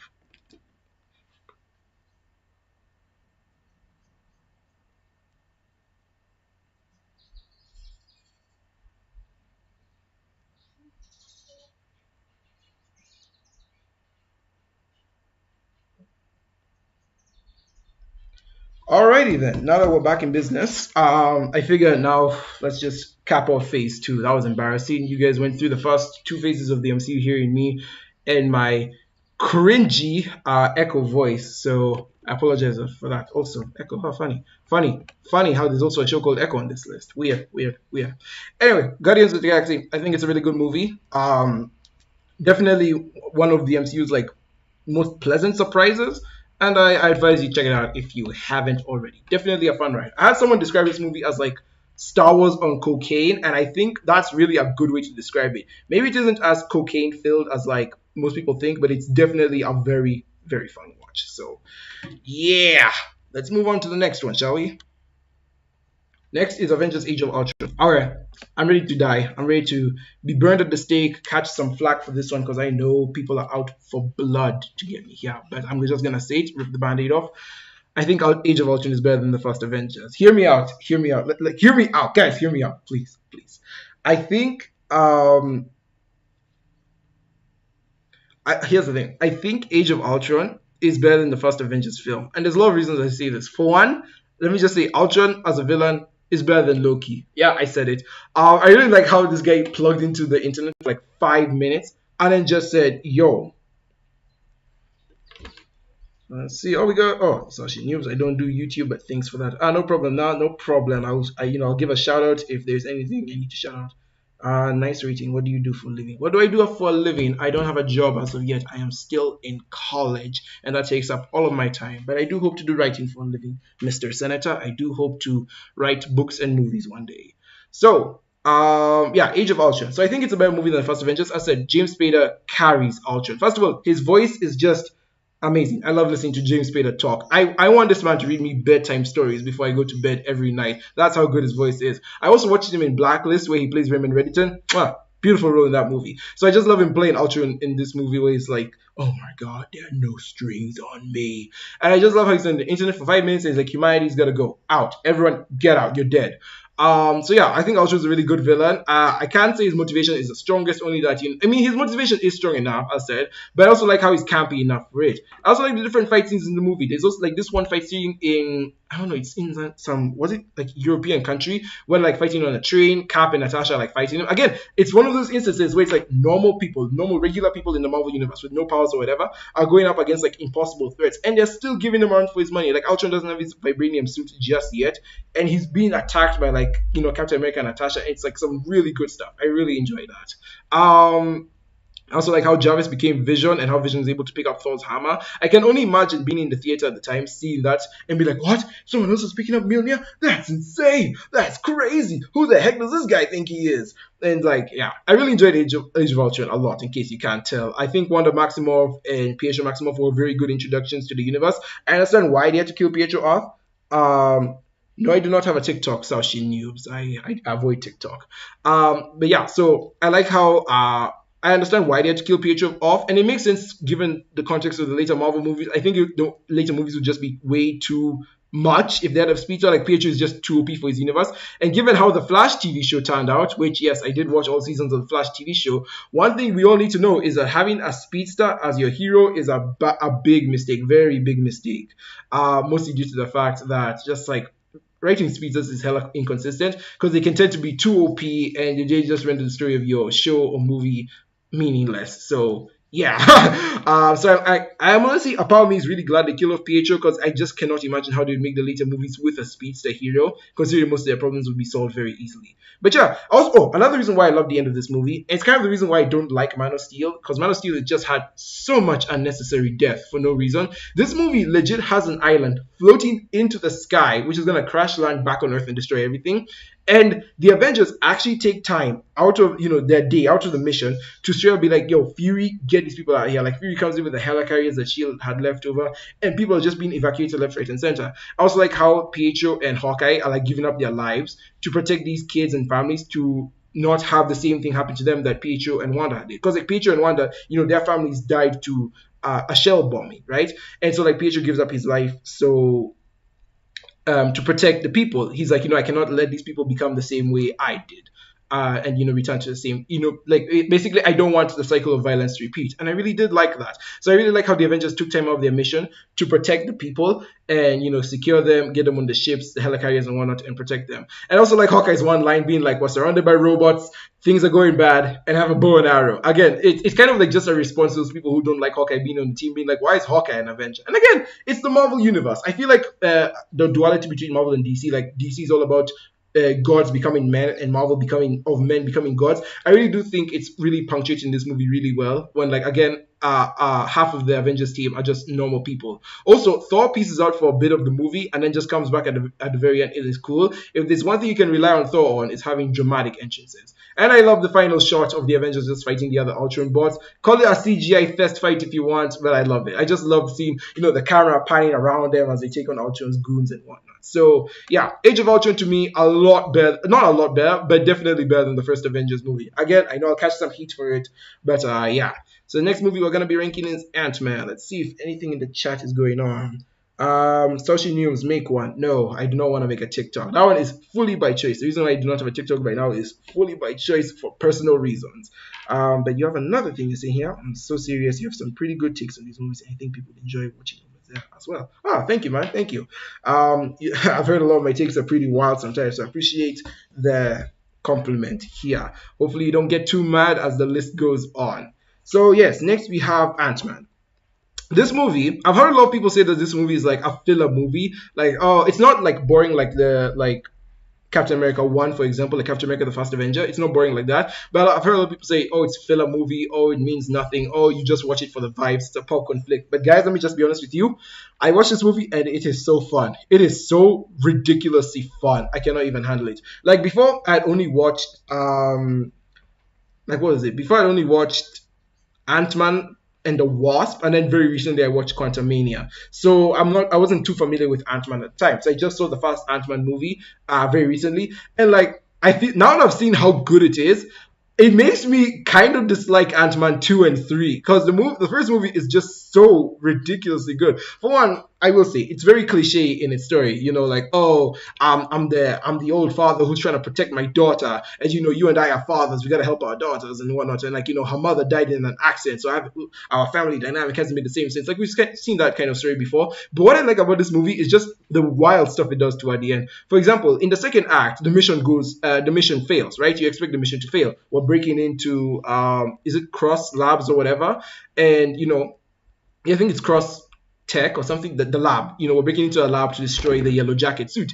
and you think, they failed the mission and they go home and we have the third act breakup. No, they failed the mission, they're gonna kill the main characters, but then Scott breaks out of the thing, and then we just have this full-on fight, and instead of like having the third act break up, like, I feel bad as a character, we immediately go into the third act where Scott now has to fight Darren, and then they have their cool Ant-Man battle. He beats Darren, then Darren goes to his house. Like, there is no moment to breathe. We immediately go into the action. They say, I'm so done with these emotional beats. We are going straight into the third act, and we're just fighting the villains nonstop. And I really just think that was fun. To me, it was really funny just seeing all that. Like, there was no time to breathe. We are going. And I feel like unlike movies like Thor and Hulk, for example, where they were just kind of going with no rhyme or reason, this movie had a lot of rhyme or reason to it. I really like how we get introduced to Scott as a character. I really like how we had that training montage of him meeting with the other ants and like teaming up with them, like the bullet ants, the fire ants, how each of these different ants work. Like, I think it was the fire ants that were like conductive to electricity, like electricity doesn't hurt them. I was like, that's really cool. I don't know if it's a real fact, but hey, thanks for teaching me more about ants. So yeah, I really did like this movie. It did a lot of fun stuff. The comedy is on point, the action is on point. I just love how we play a lot of sizes, like the giant Thomas the Tank Engine train. The fight in the suitcase was so freaking hilarious. That's the moment that made me say this movie rocks. This movie goes so hard. And yeah, again, I feel like the romance between Scott and Hope, Hope. I think the romance between Scott and Hope was a bit rushed, but the other movies do develop on it a bit more, so I'm not too mad at it. And again, I love the relationship between Scott and Cassie as well. I think it's really cute, really endearing, and again, it does help you relate to Scott more as a character, especially as he's going through this movie. I like how the movie very quickly lets you know he's not a criminal.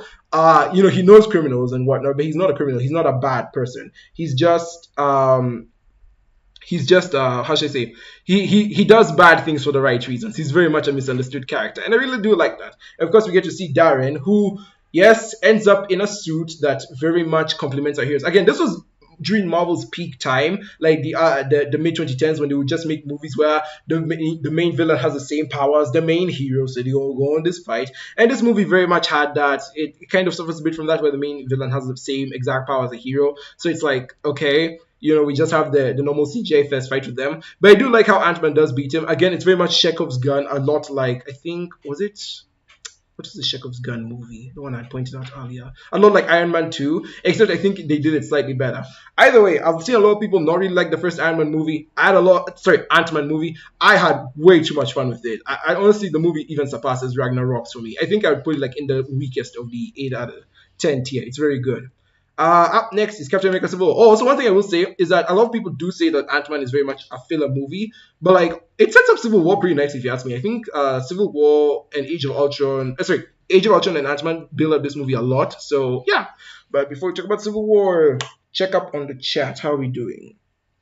Everyone has wild takes though. Hella agree. I have been on the internet to know everyone has crazy takes. I can say I have never watched any Ant-Man movies. And I will say you're not really missing much. The only filler Ant-Man movie is Ant-Man and the Wasp. That's the only movie that I feel somewhat inconsequential outside of the end credit scene. Ant-Man 1 builds up Civil War pretty nicely, and it serves even as a nice follow-up from Winter Soldier. And Quantumania is basically, the foundation for the multiverse saga, since it introduces King. So you might want to watch that if you want to watch the Marvel stuff going forward. We have Arav Saini. Hi, I'm Arav. Hey, Arav, how you doing? And Andy Nguyen. Sup? How you doing, Andy? How's your day going? So, yeah. Anyway, Civil War. I love Civil War. I love Civil War so much. This was the actual first Marvel movie I'd watched, like way back in the day when I was a new fan, as I mentioned. I didn't jump into the MCU with like Iron Man and the early movies. This was the earliest movie for me. And I love Civil War so much. I really love the idea of like superheroes having to answer for their own actions, having to face the consequences of their own adventures. And this coming off both Winter Soldier and Age of Ultron. I like how it serves as a sequel to both those movies. The movie very much feels like its own end phase. Like it feels like an Avengers movie.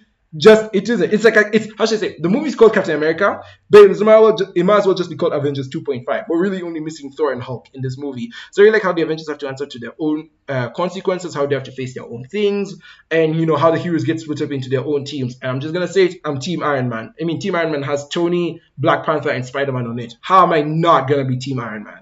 So yeah, I just really like how we get this standoff between the two characters, how they have to fight each other, and the Sokovia Accords and all that stuff, all that interesting stuff. I also like how after Endgame, the Sokovia Accords essentially mean nothing. So unlike how when Shield fell, it affected the later MCU movies going forward. When the Sokovia Accords were introduced, they just kind of got erased by, was it Far From Home or Miss Marvel? And then they just don't bring them up again. So it's like, why? What was the point of even introducing them? That was a bit of a goof on their part. But yeah, still a lot of interesting stuff I love in this movie. I think the two biggest fight scenes everyone wants to talk about is the airport scene, which is my personal favorite scene in the movie. Just seeing all these heroes fighting each other, the back and forth, the banter Spider-Man introduces, especially when it comes to fighting Ant-Man and Captain America. I really think that was cool. Of course, this is where we get introduced to Tom Holland's Spidey. I think he does a really great job here. And I said, I don't know if I've said this like in past videos, but Tom Holland is my favorite version of Spider-Man. No, that's not me being an MCU shill. I just think he captures the worlds of both Peter Parker and Spider-Man really well. Like Tobey Maguire, who captured Peter but not so much Spidey, and Andrew Garfield, who captured Spidey but not so much Peter. I think Tom Holland is the perfect in-between for those two. And I think it was really great casting here, because I think the bro was, how old was he? And he was in Civil War. I think he was actually like 20. So, he was very close to what Peter Parker's actual age would have been in universe. I think that's pretty cool. So, yeah. I really enjoyed Civil War. I think Zemo was a pretty good villain. Honestly, Zemo might be one of my favorite type of villains for who he is. Because remember how I was mentioning like Jeff Bridges became in an Iron Man suit out of nowhere? Like he's supposed to be this, smart, brilliant billionaire in the background who's trying to kill Tony, and it doesn't work. And then Iron Man 2 splits him because he gets his own suit. And then Iron Man 2 splits his villain into two characters. We get Whiplash, and then we get Justin Hammer. Justin Hammer is supposed to be a smart billionaire in the background, doing his own thing. And then Whiplash is supposed to be one who's actually fighting Tony. But then they screw it up by giving Whiplash his own suit as well. So it's like, huh? What I really like about Civil War is that Zemo is first and foremost a villain who thinks with his mind. He's a strategic villain. He knows what he wants. He knows what he's doing. He's ahead of the curve on everything. And he doesn't get his own suit. He doesn't get his own powers or whatever He just bamboozles the Avengers by just playing mind games on them. And I love that. I love how they don't put Zemo in a suit and force him to have like this, third act CGI battle. I love how from beginning to end, it's a character-focused story, a character-driven story. And that final fight with Iron Man and Captain America, I think that fight is as much loved as it is because there isn't a forced CGI fight in it. It's a fight that's naturally built up throughout the movie. Batman v Superman, take some notes. But I do think having the final fight be between Iron Man and Captain America instead of it be Iron Man and Captain America teaming up against Zemo really does set the groundwork for what the future MCU movies are gonna look like, how Tony and Cap patch their relationship together, and they don't try and force a status quo. They don't try and go back to a status quo. This is now the new status quo. The story is ever evolving, ever changing, and how are we gonna build this up when we finally get to Endgame? So yeah, so far I do think Civil War is a really good movie. And again, don't get me wrong, I do love my CGI fest fights. I don't think CGI is a bad thing, especially in Marvel movies. I don't think they should get rid of CGI battles. I love my CGI fights, but like there is definitely a time and place for them. Like for example, in Age of Ultron, you need it, but like in Civil War, I don't think you need to give Zemo anything. I think having Cap and Tony fight is good enough on its own. There's also this other fight I really like. I can't remember the exact scene, but I remember it's like when Bucky broke into like some place trying to look for Tony, and Tony like has a gauntlet where he's just like wiring the gauntlet on his hand, and he like shoots Bucky with it. It feels like such an evolution from like Iron Man 3, because like in Iron Man 3, the gauntlet he had for the repulsor was like makeshift to look plastic. However, the one in Civil War, it was a lot more metallic, a lot more upgraded, a lot more advanced. Sure, again, how far Tony has come and like how much he learns from his mistakes. So yeah, I love Civil War. I think it's a really great movie, and it is the first of the 9 out of 10 marvelous masterpiece. So there we go. Someone finally broke through the ranks. Up next, we have Doctor Strange. Doctor Strange, to me, is a lot like Iron Man, basically. Doctor Strange feels again like Iron Man, but upgraded. Like, these two movies are very similar in terms of quality. Hell, they even have the same story. The main character gets into an accident or gets an incident that harms them for life. Tony gets shrapnel in his heart. Doctor Strange breaks his hands. And now they have to go on this like self-discovery mission to better themselves, find out how to do things well, blah, blah, blah. And then they fight their own respective villains who match their powers. Like Tony had to fight Ironmonger. Doctor Strange had to fight the other wizards and all that stuff. Doctor Strange, though, does seem to borrow as much as it does from Iron Man. Also from Kung Fu Panda, weirdly enough. Like, there's a lot of parallels in this movie that just remind me of Kung Fu Panda, like the failed student and the mentor. And, the mentor isn't also fully innocent. And, it's like, I was getting a lot of Kung Fu Panda vibes from this movie, weirdly enough. But yeah, I think Doctor Strange is a really good movie, a really fun movie. The action in this movie is just off the charts. Like, don't get me wrong, I love Multiverse of Madness, and I do think that, what's his name? The director for Multiverse of Madness, Sam Raimi, provided his own flair to it. But like, my God, was the action in the first Doctor Strange movie so good. Like, the way you get to see, like how, especially the fights in the mirror dimension, like how nothing seems to align perfectly. They're all moving in their own pattern, symmetrical, perfect self. It's so good. It's so good. The fights in the mirror dimension are so good. And I'm so annoyed that they don't use the mirror dimension that much outside this movie. Like, it appears once in Infinity War, and then it appears again in Multiverse of Madness, only to be proven to be kind of useless there. It's like we don't see that much anymore, even though the fights there are just so freaking good. I will say, though, one huge caveat against Doctor Strange is that unlike Iron Man or Ant-Man, where there's like this huge training scene, Doctor Strange gets his training scene and then immediately goes into an action scene where he beats the main villain in a fight. At least with Iron Man, he had his training scene and then he fights other villains. Ant-Man had his training scene and, he does his heist stuff before fighting the main villain. Doctor Strange has his training scene and then immediately fights the main villain. And he doesn't lose. He immediately beats the main villain. Like, the whole fight, and you guys know how I feel about accidental fight scenes. I really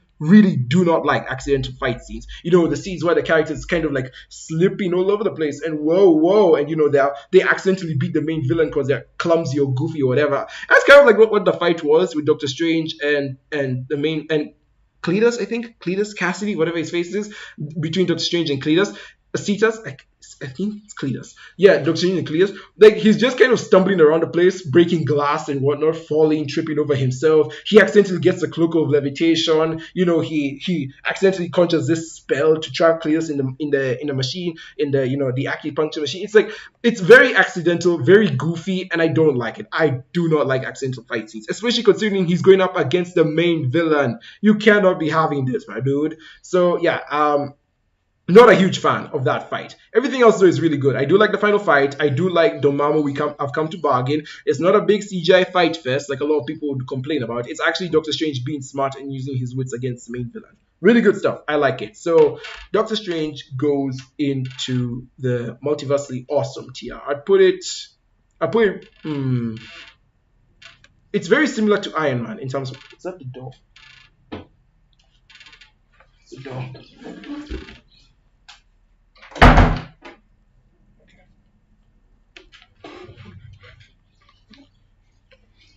It's very similar to Iron Man in terms of quality. So I don't know if I would put it above or below Winter Soldier. That's the question. I might put it above. I think I had more fun with. That's a good question. That's a good question. Do I want to put it above Winter Soldier?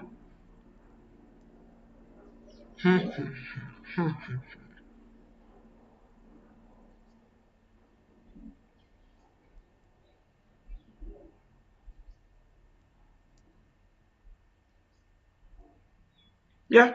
Yeah, I think I'll put it above Winter Soldier. As much as I like Cap's arc in this movie, I also really like Doctor Strange's arc of him learning to not be so proud anymore and finding a different purpose in life. And again, it's very similar to Iron Man. These two movies are very similar to each other. It's actually crazy.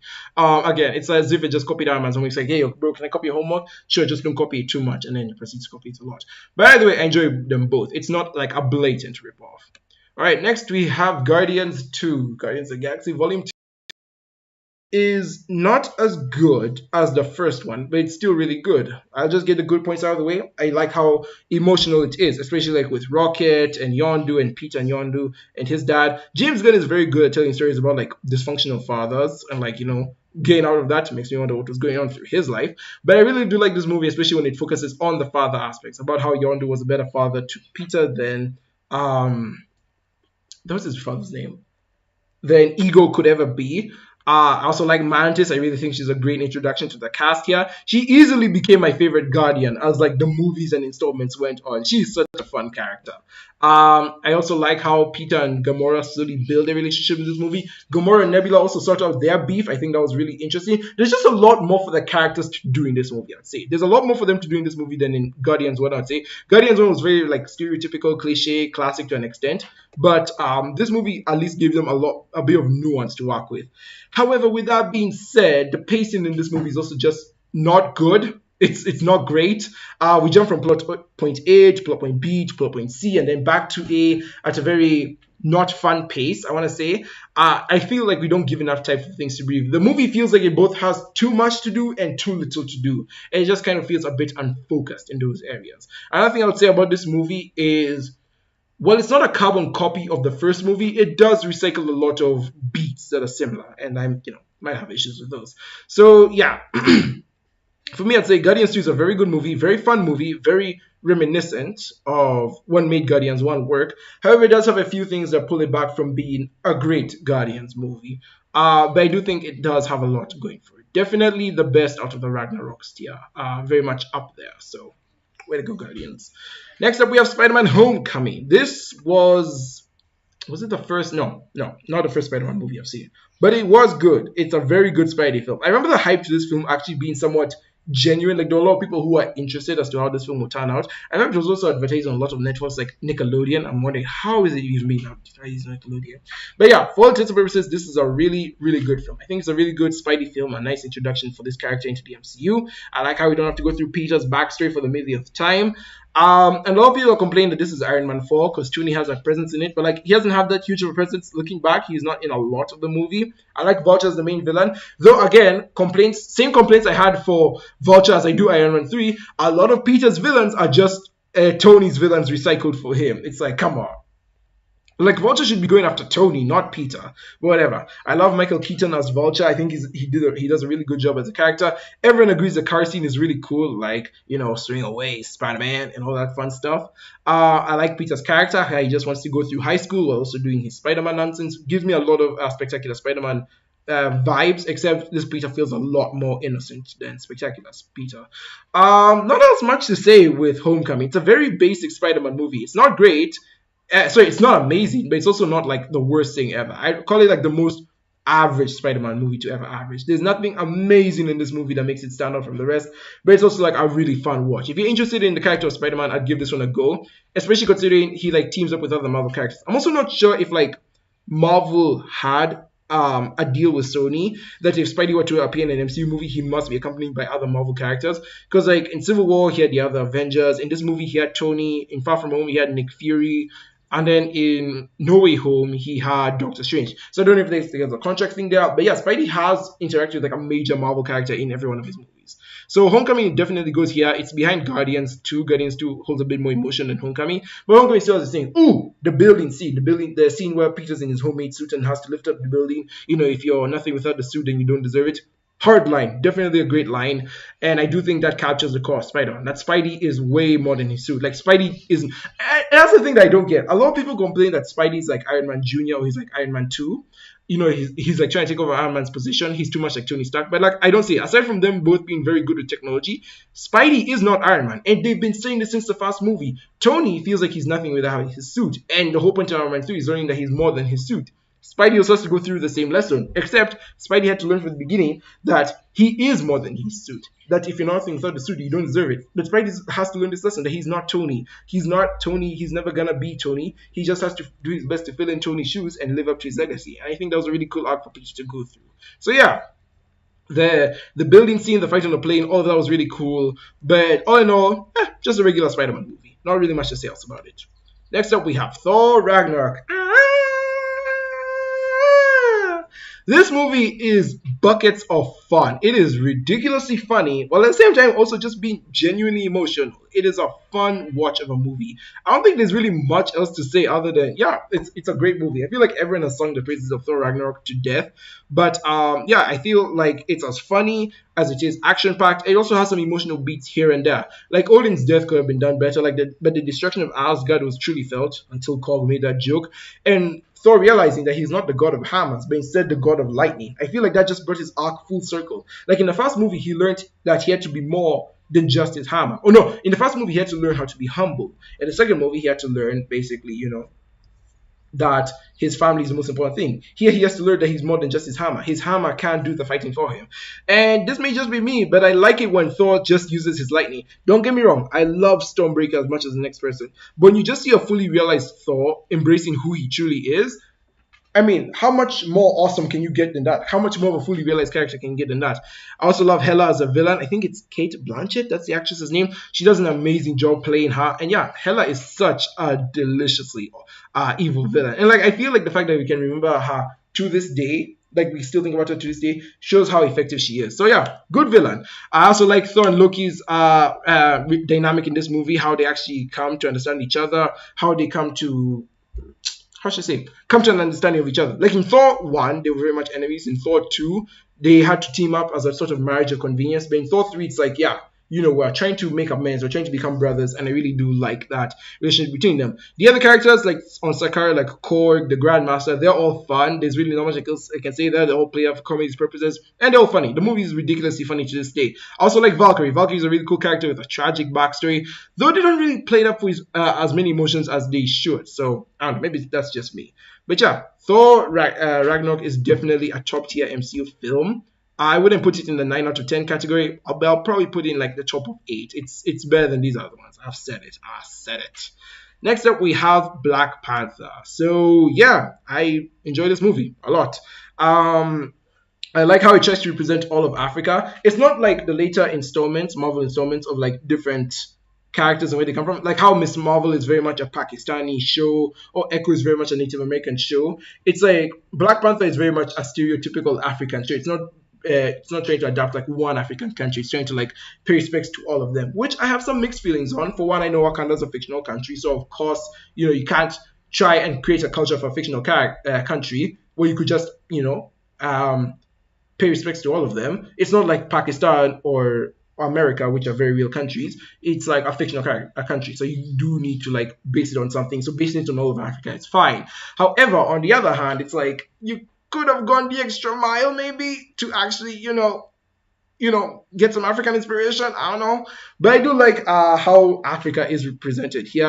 Very nice technological Africa, Wakanda forever, the tech and whatnot. It's very good. I do think that this is a very good origin story. Probably one of Marvel's best origin stories compared to the other stuff. And yeah, I do like T'Challa as a character. I like how we dig into his character, how he truly wants to be a good king. T'Challa, I feel like he's very much based off Captain America. Like he bases his personality on a lot of what Steve does. He sees like how Steve is a paragon to like America, so he wants to be a paragon to Africa. We must be better than everyone else. We must be better than what we can be. We must not let the hate overtake us. Blah blah blah, that kind of stuff. So I really do feel like T'Challa embodies what how good a hero should be. Learning that, yeah, his cousin is not fully in the wrong for what he's doing. Killmonger's also a really good villain. We all love his line, hey, auntie, and all that stuff. So yeah, Black Panther is a really fun movie. I think there's a lot to enjoy from it, if I do say so myself. It just gets held back by a lot of things, it being an origin story movie. I'm not a huge fan of Marvel origin story movies because they all follow the same beats, like Doctor Strange and Iron Man will follow the same beat, Ant-Man will follow the same beat, so on and so forth. So of course Killmonger's gonna get a Black Panther suit. Of course he's gonna fight T'Challa. Of course it's gonna be a CGI battle. Of course we're gonna get, the armies rushing to each other, that kind of nonsense. But I think for what it is, it's a good movie. Black Panther is very much a good movie. Don't see any reason to dislike it. So I'll put it in the 8 out of 10 tier. Where did I put it? I think this is fine. It's better than Ant-Man, but not as good as like Iron Man. Actually, maybe it's better than Iron Man 2, but not as good as Winter Soldier. There we go.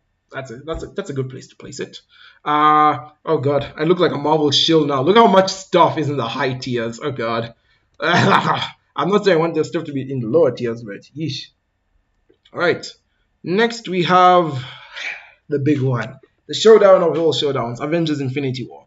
I don't think I need to elaborate on where like this one goes. It's Avengers Infinity War. What else do you want me to say? It's a very fun movie, very fine for what it is. Fine. It's an awesome movie. This movie is a combination of 10 years of Marvel projects and movies, and like we get to see this. There is so much to dig into about why this movie is amazing. First of all, the effects. My god, the effects still hold up to this date. Then we have Thanos. Every line he says is iconic, run from it, dread it, run from it. Destiny still arrives, all the same. Oh, Stark, you know me, you're not the only one cursed with knowledge. You shall go on for the head, the snap, all of it is amazing. A lot of people love this movie because it's a tragedy, and it makes sense. Yeah, everyone died in this movie. What the hell? Apparently, it was going to be called Infinity War Part 1, so apparently Endgame was going to be called Infinity War Part 2. I wonder how that would have gone. But, yeah, man, it's good. This movie is like ridiculously good. There's nothing else I can say. The action is good. The effects are good. The acting is good. The fact that they're able to fit this huge cast, this gigantic cast into this movie is amazing. Seeing other characters like bounce off each. Oh god, that scene of Hulk like being introduced into Wakanda, be like, bring me Thanos. Beautiful right there. Beautiful. There is so much to dig into and love about this movie.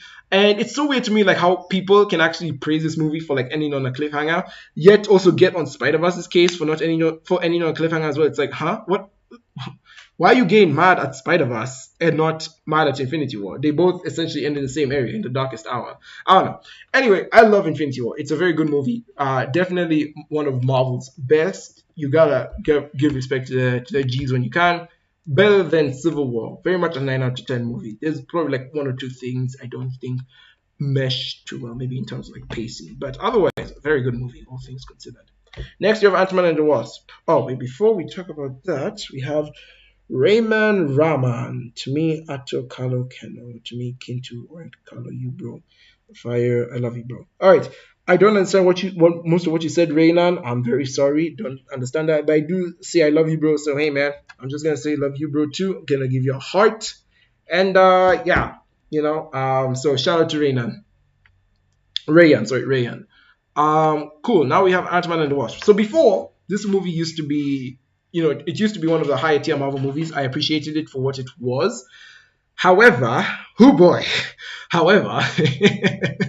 I don't think I enjoy this movie that much anymore, especially after watching the first Ant-Man movie. The first Ant-Man movie was so fun and good that I don't think I can look at Ant-Man and the Wasp anymore. Don't get me wrong, it's a fun movie. It's fun for what it is. It does its job. But like, yeah, it's very much a filler movie. It's so inconsequential outside the end credit scene. I like Scott and Hope's romance. I do think they built off that from the first movie very well. However, everything and Scott's relationship with Cassie and his family is fun and all. I love how Scott's being in lockdown forces him to actually try out new hobbies. It was kind of like I should say it was kind of like a premonition for what was to come in 2020. So I mean, yeah, it's fine. It's fine. I don't have much else to say about Ant-Man and the Wasp. It's a fun movie with fun action. I like the scenes where Ant-Man turns giant. Oh, no, the scene where they're chasing the lab in the building, how they're chasing throughout the city. I love that scene a lot. I think it was a really cool action scene. Ant-Man turns giant and all that stuff. The Ghost is also a fun villain for what she is. They say her powers is that she doesn't really phase through stuff. Is that she goes into a quantum realm and comes out of the quantum realm. So she comes in and out, which makes it look like she's phasing through stuff. But what's it to me is like if she can go into the quantum realm, how have we not like seen her there? Or like how do we not see her doing stuff there? I don't know. I feel like the quantum realm would have a bigger effect on her than just making a kind of phase or fading out of existence. I don't know. And then she needs Janet's energy, and then Janet like heals her. And this is the weird part to me. I don't know if they'll like address this later on. We are gonna get a movie called what's it called? What's it called? The Thunderbolts, right? Marvel is making a Thunderbolts movie, which is supposed to be like their version of the Suicide Squad. So we're getting a Thunderbolts movie where Ghost will be in it. But like, it's so weird like how her arc gets unsolved in this movie. Like in this movie, she's like, I need Janet to help me get rid of my sickness. And it's like, okay, bet we need Janet up in here, right? She's gonna kill Janet to absorb her life essence so that she can stable herself. Then Janet comes out of the quantum realm. She touches Ghost's head to stabilize her, but then they outright say it's temporary. They need to find a permanent solution to Ghost and her problem. But then Scott gets trapped in the quantum realm, and then the Pym family gets dusted away, and it's like, who's gonna help Ghost with her problem? Is anyone even helping Ghost with her problem? Has she faded out from existence now because there's no one to help her with the problem? Because like that's 5 years she's gone. That means she must have been zooming in and out of the quantum realm. Did Scott not see her when he was in there? I don't know. It feels like they just left that very much hanging. I don't know if they'll address it in the Thunderbolts, but don't think I ever forgot Marvel. I haven't forgotten.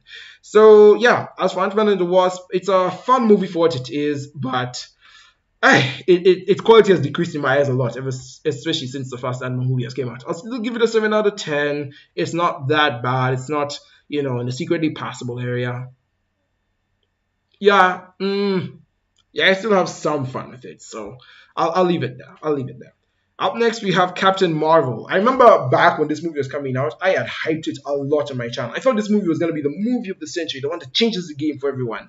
And looking back on it now, it's just fine. It's a completely fine movie. Before I talk more about Captain Marvel, let's look at the chat. Bobbies, hey, how you doing, Bobbies? Yo, I live in Morocco. Hey, shout out to Morocco, Bobbies. Giving you a heart. How you doing? Shout out to Morocco. Morocco, if you're watching this, respect. Anyway.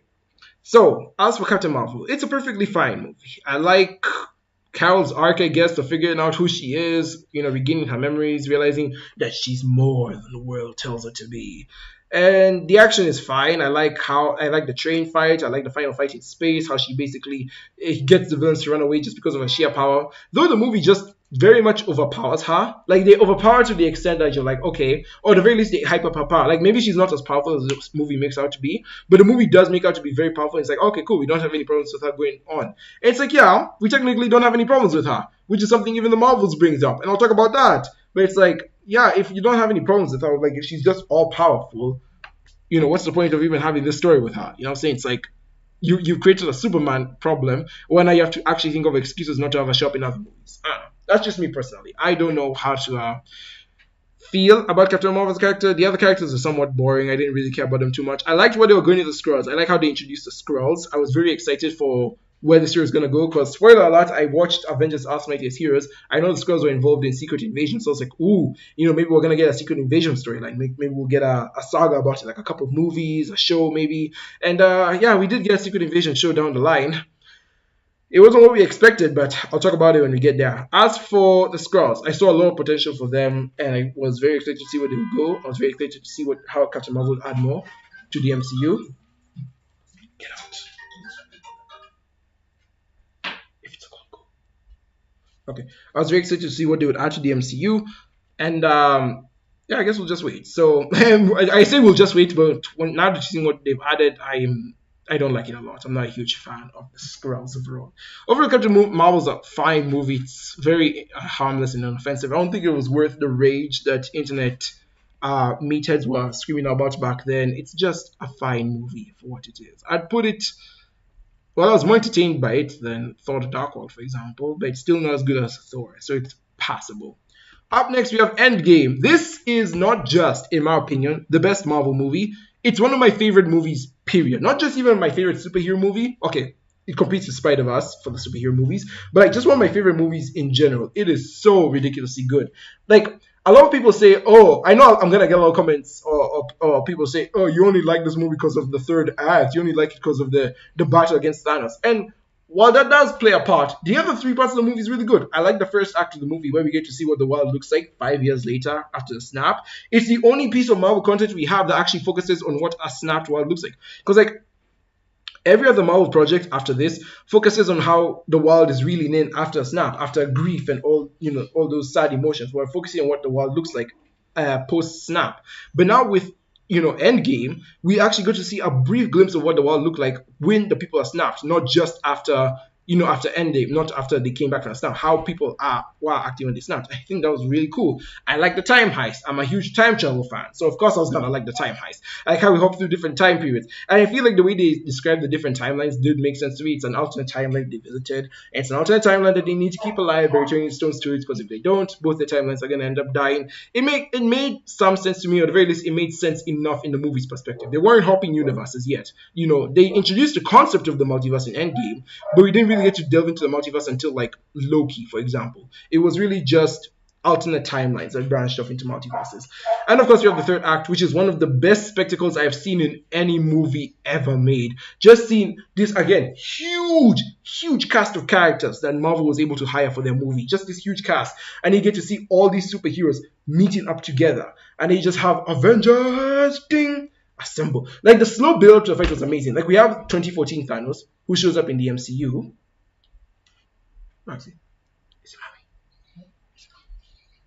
Yeah, we have 2014 Thanos, who shows up into the main MCU, and like he starts wreaking havoc on the Avengers base. And then you have the three main Avengers who are fighting him, and then that fight devolves into like Captain America standing on his own, and then the other heroes come out. It's like on your left, Doctor Strange opens the portal, Spiderman swings in, everyone's rushing in, assemble in this huge CGI fest fight, which I just love. Oh my god, Yo, I think my soul left my body and came back in during that final Endgame fight. It was beautiful. It was nothing short of beautiful. So many character arcs were getting realized. Character interactions you never thought would happen did happen. It's amazing all around. That Endgame fight just...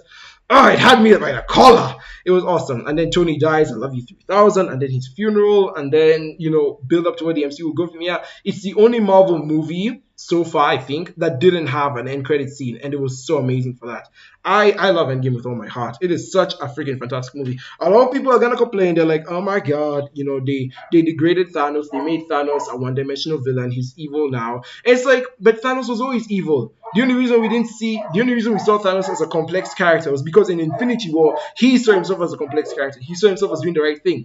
But now, because Thanos was the main character of Infinity War. But now that Thanos has gone back to being the villain of Endgame, now that he's no longer the main character, it's as if they were unveiling him to us. We got to see the monster Thanos truly was, that he never wanted to just bring balance to the universe, or bring balance to the universe. He just wanted to be praised as for a god. He wanted to be praised for doing this huge heroic work, as we saw in his eyes, when really he was just bringing about chaos. And we get to see this. He was going to bring a whole new universe in, a new universe, a grateful universe, and he was just going to wreck everything. It was going to be a mess. So yeah, I love Endgame. I think it's better than Infinity War. That's my hot take part of the video.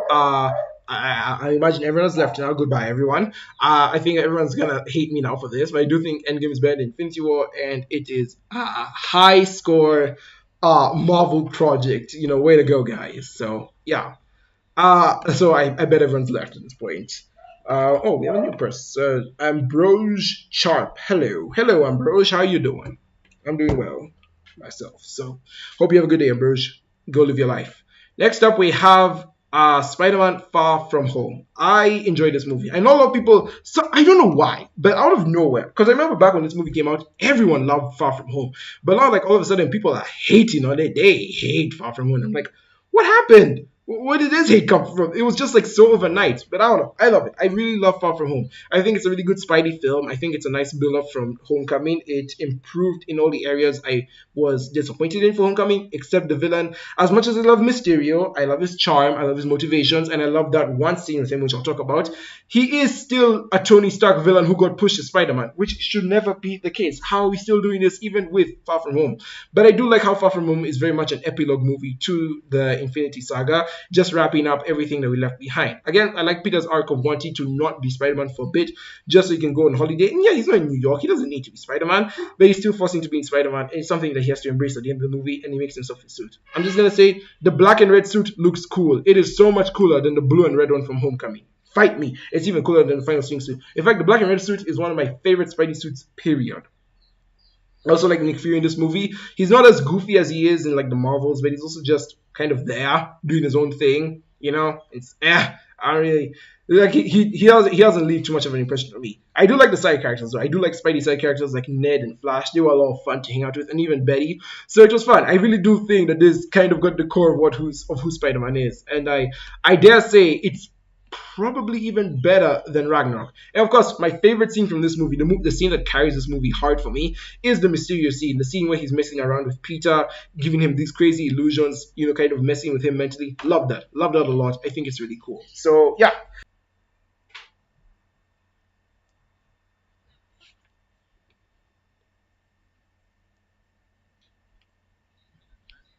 For me, is the Mysterio scene. The scene where he's messing around with Peter, giving him these crazy illusions.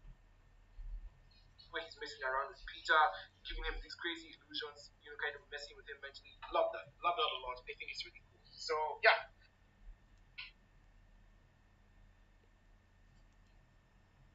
Okay, we're back. We're back in business. My OBS had gone wonky for a second.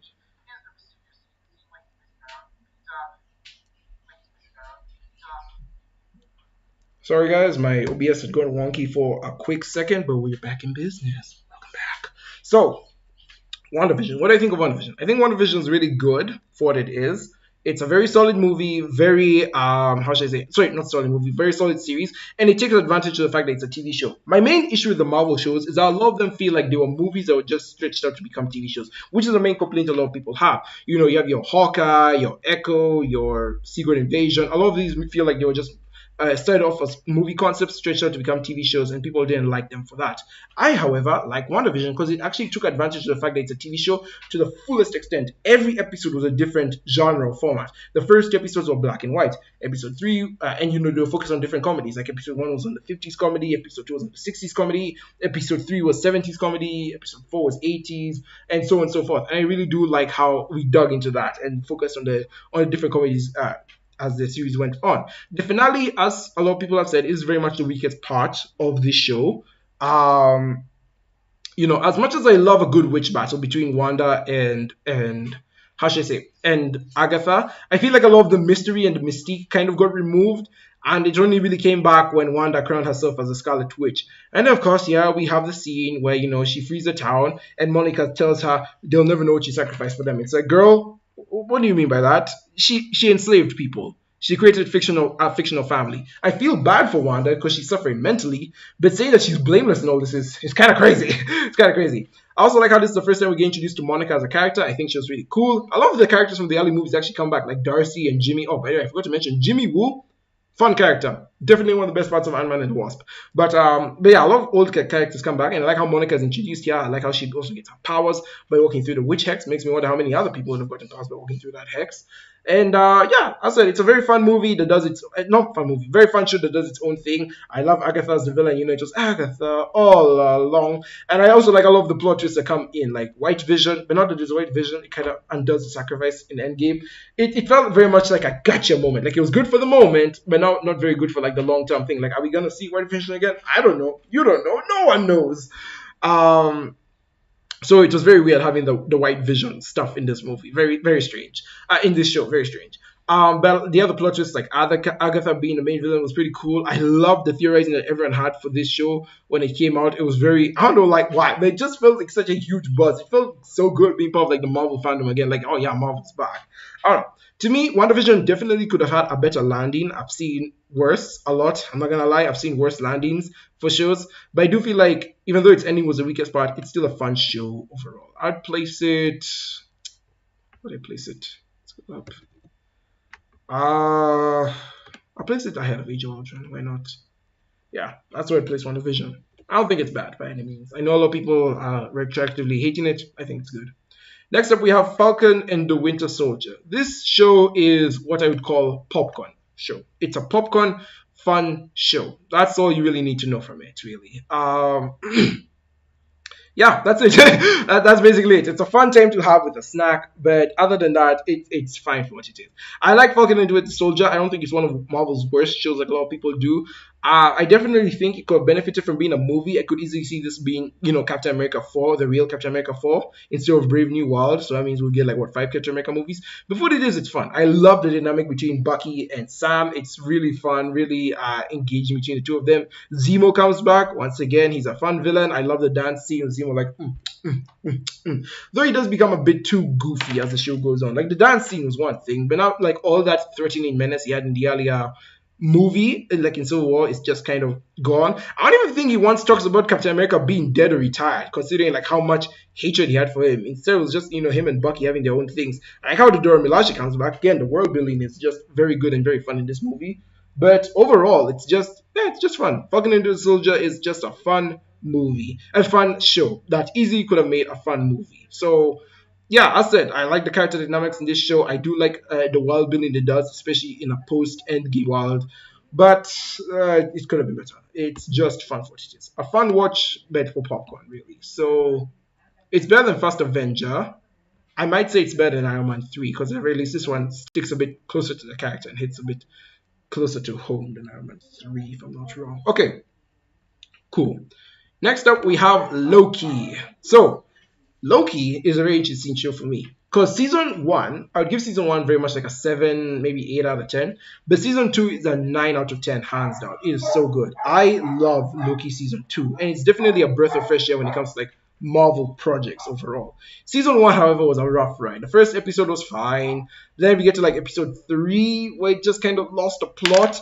And then I think episode 4 was filler. And then episode 5 and 6 were just good. They were good for what they were. I like how episode 6 wasn't really the emotional heavy episode that a lot of these shows try to employ, nor was it the action heavy episode that signifies the end of a movie. It was very much just the end of the season, right? Big season finale with a big reveal about the characters in their world. And then season 2 just goes all in. Season 2 goes all in not only with the aesthetics, but with the tone, the camera, the directing, the acting, oh my god, it's so good. Season 2 is so ridiculously good. Season 2 alone would be enough for me to put this show up in marvelous artistic masterpiece.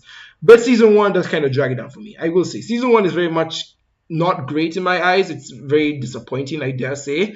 I feel like season 1 just didn't have the oomph I was looking for. And season 2 gave it to me. Season 2 had so much oomph in it. It was so good. My god, season 2 was everything I wanted the show to be. And I love how it retroactively made season 1 better. But season 1 on its own, I can't see why people would slog through it. It's not as good. Therefore, Loki, the show itself, here's the thing.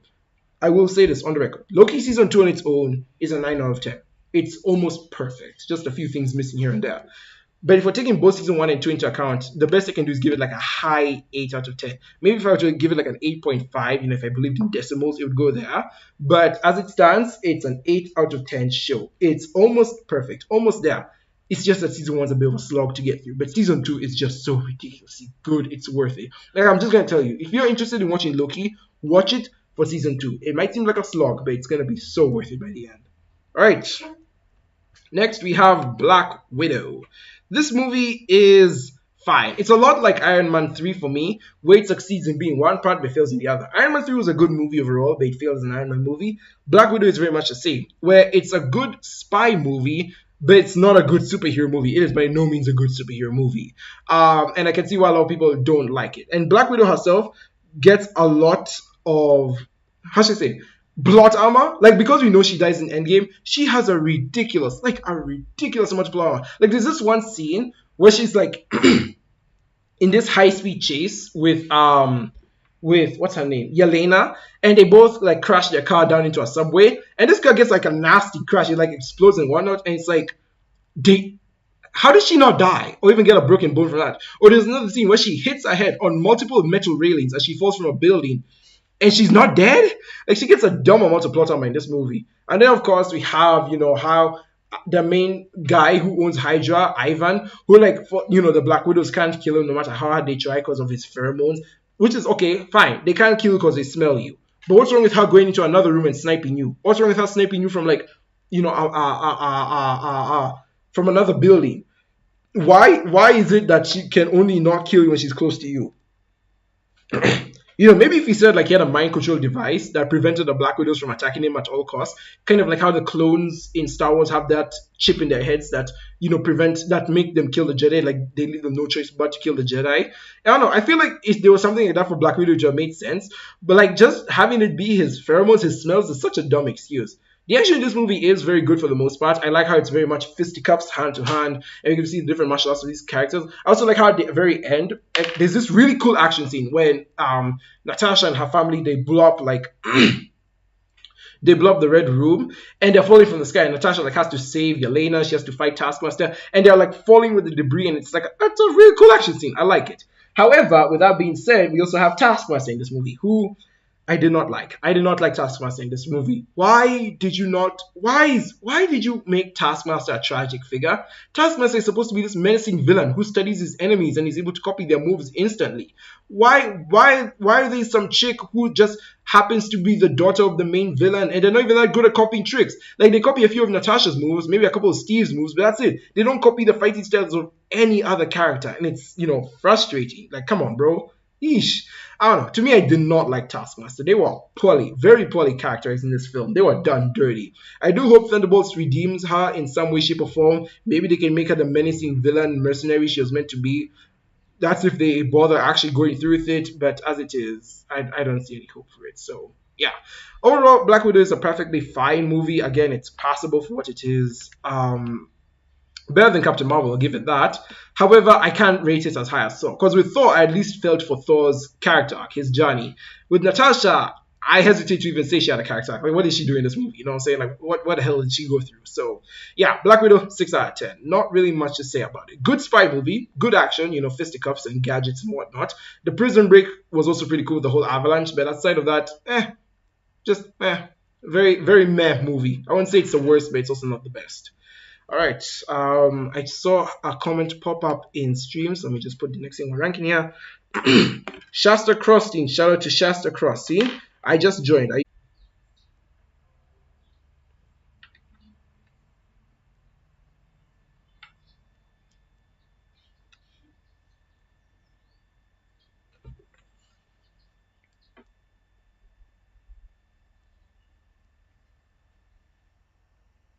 Okay, we should be back in business. One thing I do want to change is the title of this stream.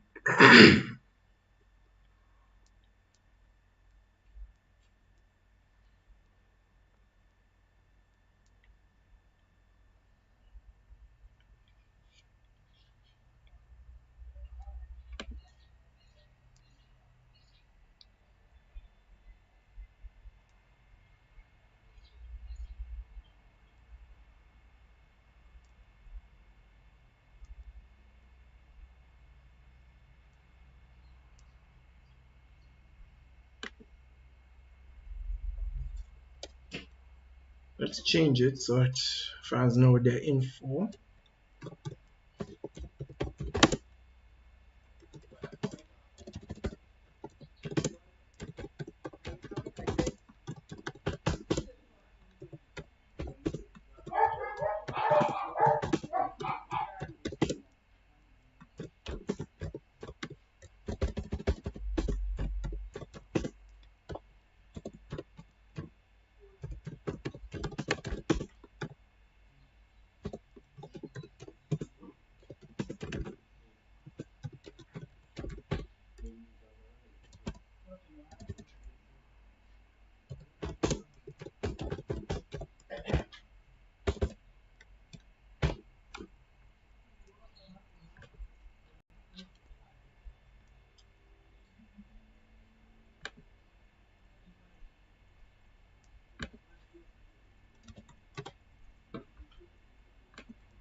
All right, change the name of the stream, and we are a go. We continue.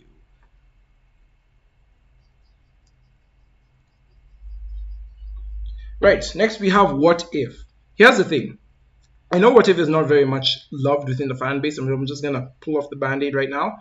I love What If simply for the concept alone. I don't know. I just love having these ideas, different ideas of like, what if a story was different? What if this character made this decision? What if they changed this event? What if the story went in this direction? And there's a lot to love from that. I really do think What If is really good in that aspect. Season 1 tapped into that potential a bit, diverting a bit from what the Marvel movies would look like. But Season 2 just takes it to the next level. Season 2 has some of my favorite episodes. Like, what if the Avengers assembled in 1602? What if Doctor Strange intervened? It's so much good stuff. I love how it takes advantage of the fact that the MCU is this like huge universe and tries to at least connect these stories together with this huge thread, and it's so good. It's really amazing. I love What If so much. It's a good show, and I want to see more of it. I heard they're working on season 3. I cannot wait. What If has the potential to make an infinite amount of episodes if they wanted to.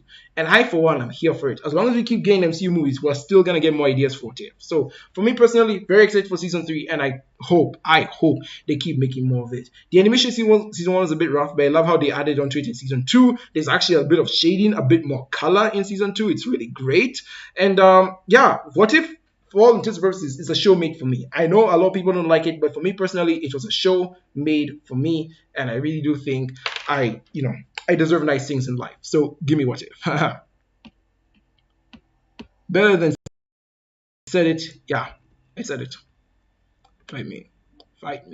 I might put Loki up here. I might consider putting Loki up there just because of how interesting it is, I would say. Especially considering I'm going to put another movie up there, but we'll talk about it when we get to it. Next, we have Shang-Chi and the Legend of the Ten Rings. I remember when this movie came out, a lot of people were hyping it up. They're like, oh, Marvel's back. Oh, this movie's so good, blah, blah, blah, blah, blah.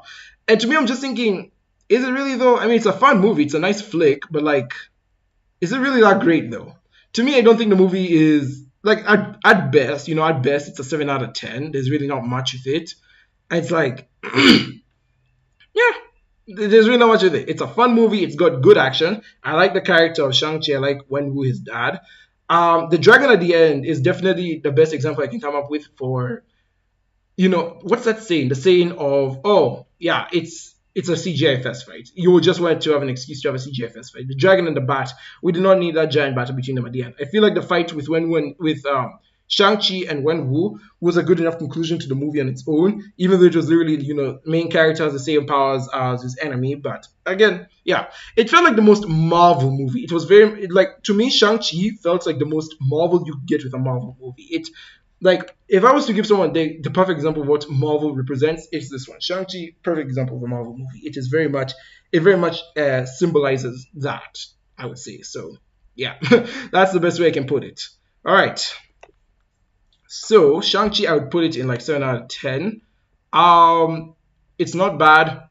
It's not as amazing as people say it is. It's just a fun watch, really. So, take that what you will.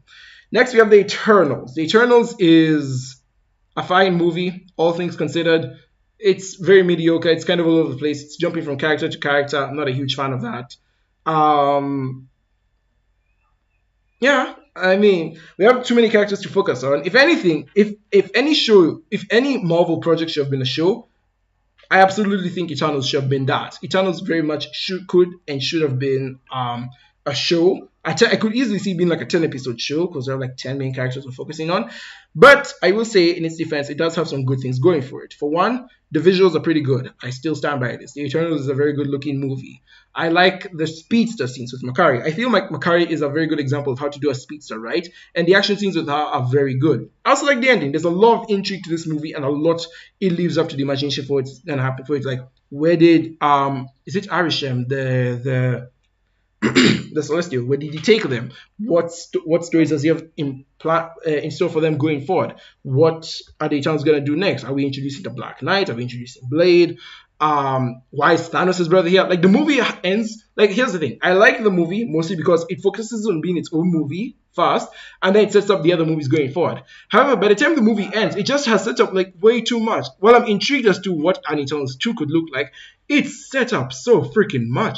Thanos' brother is here. What's going on with the Celestials? What's their story? What are the remaining Eternals gonna do? Is the Black Knight being introduced? Is Blade being introduced? It's just all over the place. There is so much all over the place. It's actually kind of hard to keep track of. With all that being said, the Eternals is still very much a mid movie. I don't think there's a lot to say about it that hasn't been said. It's just the climax was fine for the days. I said it was a very fun finale, but and I know a lot of people are getting mad that the Eternal in the season being brought up again, but doesn't really need to be. And everything else about the film is mid. I feel like everything before the Chinese what's his name dies, it's mid, and then afterward it starts to pick up a bit. So we have our first entry in the incredible mediocre, and I feel like a couple of these movies can also go down there as well. Like maybe Captain Marvel can come down here. Yeah, I feel like Hulk can also come down here. Yeah, maybe I'm being a bit too nice. Let's be a bit mean, shall we? Thor 2. Yeah.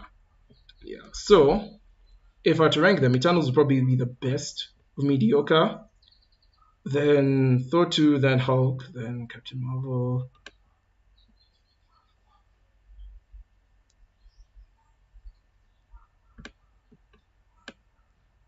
Yeah, that would probably be how I do it. Okay, cool. Next, we have Hawkeye. I'll probably end up. I'll probably end up merging the two tiers. I'll probably end up merging Secretly Possible and Incredible Mediocre because the quality of the movies are very similar across the board. I might even just do that. One sec.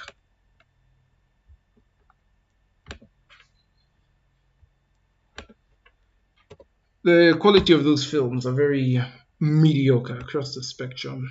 I mean, they're pretty much the same across the spectrum. It's just that some are slightly better than others. Okay, so we're placing.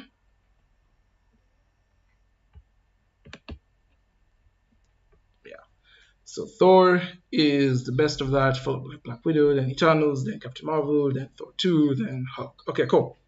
So, we now have more room on the tier list. Yay, and being more mean. Yay, we all love to see Captain Phoenix being mean. Cool. Oh, my hands. I got my hands. We need these. Cool. Next up, we have Hawkeye. Hawkeye is a fine show. It is perfectly mid for what it is. I love the dynamic between Clint and Kate Bishop. I think it's a really cool dynamic. I also love how they didn't make Clint a jaded, mentor, a jaded old man. He's still doing Hawkeye stuff. He's still very active in his life. He's just so tired, sick and tired of all these adventures. But not because they made him jaded or he doesn't believe that the world can be a better place. He's just a guy who's struggling to forgive himself over everything he's done.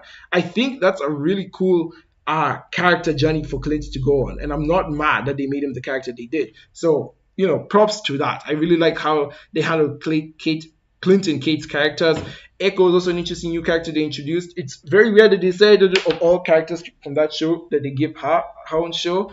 Elena also shows up partway through for no reason. And I mean, not for me. She just kind of shows up to kill Hawkeye. And yeah, I don't know. The show feels very slow to me, especially the first 2 episodes. They're very slow and very boring. It feels very much like a slow burn. And again, if anything could have benefited from being a movie, this movie should have done so. Hawkeye very much could have benefited from being a movie. I avoided watching it for the longest time because it's kind of boring. And the only reason I watch it now is because I know Echo is tied to it, and then Daredevil's going to be tied to that, and so on and so forth. So yeah.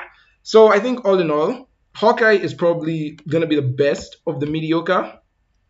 I think it's better than Thor, mostly because I enjoyed the character interactions between Kate and Clint. It's sure Disney can do older mentors well. That not every, older male mentor has to be jaded or be done with their life or say, you're a fool for wanting to follow in my footsteps. I think they knew how to do it well. It's just, oh boy, it took a while to get it. And the fact that Hawkeye is the only one out of all of them to do it instead of Luke Skywalker or Indiana Jones is kind of frustrating. But hey, Hawkeye is definitely up there. So, woohoo! Next is Spider-Man No Way Home. This is one of the best Spidey films, aside from the Spider-Verse movies, obviously. It just captures everything I love about Spider-Man. For one, this movie feels very much like a love letter to the character of Spider-Man. There is so much love for both the character of Spider-Man, his mythos, what he represents, and even the other Spider-Man movies, bringing in Tobey and Andrew into this. I know I'm going to get some people saying, oh, you only love this movie because it has fan service. Oh, you only love this movie because, fan service and the other villains and whatnot. And to that I say, so what? So what if I love it for fan service? I still love it. It's a really genuinely great movie. Fight me. I really enjoyed No Way Home. It's a fun movie that focuses on the other Spideys and their villains. Yes, it's another Spider-Man movie where Tom Holland doesn't really have his own villain to go up against, except this time instead of inheriting the villains from Tony, he inherits them from the other Spideys. But I really do love the dynamic between him, Toby, and Andrew. I've already made a whole review about this, but it's just how the three of them are talking on the bridge. They're exchanging stories about their villains and whatnot and their lives. And I'm so glad you're part of the Avengers. What the hell does that even mean? So good, so much good stuff. It genuinely feels like a classic form of Marvel movies, and I love it. I am here for the No Way Home love. I know a lot of people complain that it might be poorly written or whatever, but to them I say shut up. This movie was made with passion, with love. And again, the fact that it came out as well as it did without any filming scripts or whatever is a miracle. I cannot wait for Spider-Man 4, and I hope it's on the same quality as this and more. So yeah, love No Way Home. Next, we have Moon Knight. I have no clue. I do not know anything about Moon Knight. I'm going to be honest with you. I knew jack about his character when his show came out. All I knew is that he was apparently Marvel's version of Batman. However, after watching the show, that could not be further from the truth. He is not like Batman in any way, shape, or form. Maybe aside from the suit being a white version of Batman's suit, doesn't look at it at all. I do love the different personalities. I do love how Mark is suffering from DID. Not that I'm celebrating DID, but I am celebrating how the different personalities bounce off each other. We have Mark, we have Steven, and then towards the end of the series we have Jake. And I like how they all bounce off each other. Jake is the vicious one who's not afraid of killing. Mark is the normal guy, the guy who suffered the most, and then we have Steven, who's an all-around natural guy. I love how Steven and Mark come to love each other as brothers. That's really cool. Episode 5 is where the series definitely peaked, looking into Mark's past. Episode 6 is a lot like WandaVision, where the finale just isn't as great as the rest of the series. I mean, it's a serviceable finale, but again, it's another CGI fest fight, really. And I feel like for this one, it was just a big excuse more than any to have a CGI fest fight. I don't know why I was not in love with the fight in episode 6, but okay. I also love Concho as a character. Oh my god, Concho, I love him so much. He's so fun to be around and just to listen to. He's a lot like James Spader with Ultron. I just want to listen to this guy talk and tell me stories about his life. It's like being a deity of the night. It's so cool. And apparently in the comics, Moon Knight fights vampires. And considering that we're getting a Blade movie soon, I would very much like to see how he and Blade interact with each other. So yeah, Moon Knight, very fun show. And if anything, of all the shows that Marvel has made, this is the one that most desperately needs a season 2. I think everyone can agree that we need a Moon Knight season 2 more than anything. So yeah, definitely a 7 out of 10 installment. I might say it's even better than... It's better than Falcon and Winter Soldier, better than Iron Man 3, but I wouldn't put it better than Homecoming. Yeah, it's an upper 7 out of 10 show.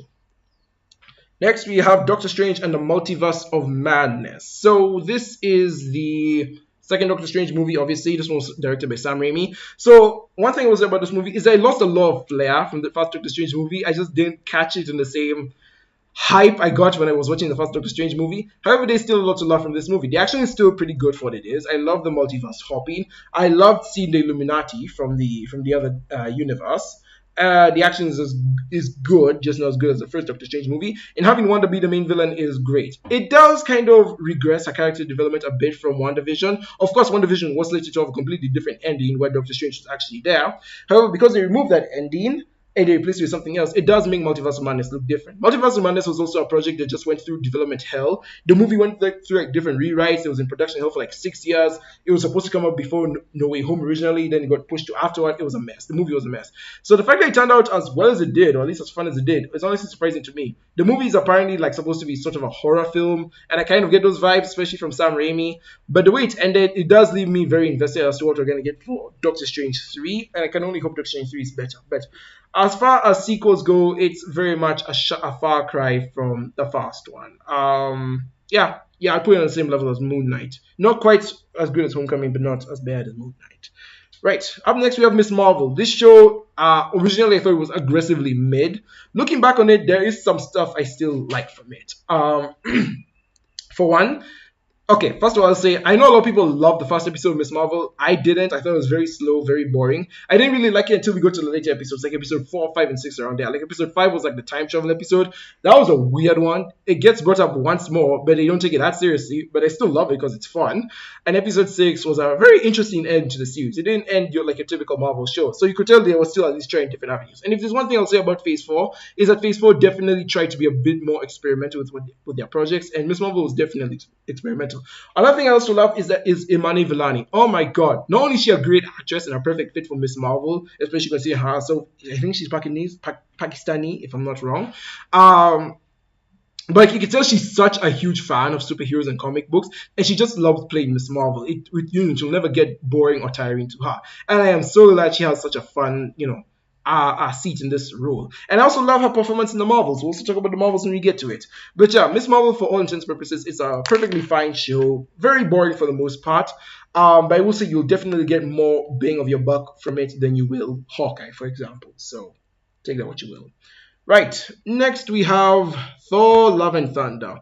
This was probably the most of 2022, and it failed on a lot of levels. Even I have to say I was very disappointed from this movie. I don't hate it as much as most people do. I don't think it's the worst thing to ever exist. Again, a lot of this stuff is recycled from Ragnarok, so like if you hate most of the stuff in this, it's like, did you really like Ragnarok that much? So what I have to say about Love and Thunder, it's very disappointing for what it is. There was a lot we could have had from Omnipotent City, from the other gods, where we didn't get to see much. We didn't get to see much of the other gods. We only got to really see Zeus, who was also kind of a joke. We got, what's his name? God, the God Butcher, who was just there. He was just there. Yeah, I really can't say much on Thor Love and Thunder. It's just a very disappointing movie, just very disappointing for what it tried to be. And I understand why a lot of people don't like it. I like how it's very colorful. I like its attempts at humor, though it's not as funny as Ragnarok. And the goats were annoying, definitely. The finale will never not annoy me. Why does Thor give his powers to kids? And why are these kids all of a sudden just good at fighting? Who wrote this? Who allowed this to happen? Yeah, not a huge fan of a lot of the stuff that happens in this movie, not gonna lie. But as I said, for the most part, it is a fun movie, and I do like how they develop on the relationship between Jane and Thor. Jane's death at the end was also very touching. But yeah, disappointing movie, not gonna lie, very disappointing. And I was surprised, not a lot of people in my theater laughed when they saw this movie. I wouldn't say I hate it, but I will put it in mediocre. Yeah. I would say at the very least I remembered some things from it, and there were some ideas I liked. Though there was a lot. Oh, this movie had so much missed potential. It was a lot of wasted potential. So, yeah, I'll just put it there.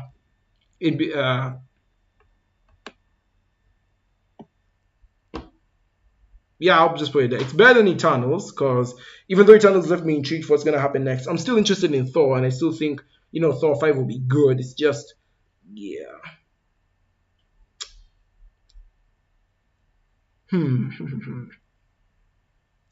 Actually, I'll probably put it behind Eternals. Yeah, there we go. That's how we're looking so far. Mind you, I don't hate any of these movies. I think they're just roughly average. They're just aggressively average. Next, we have I Am Groot. I don't really have much to say about this show. It's got good animation. I like it for that.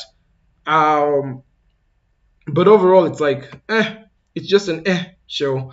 Groot is funny. He gets into some funny antics. It's like Tom and Jerry, very silly, very kooky.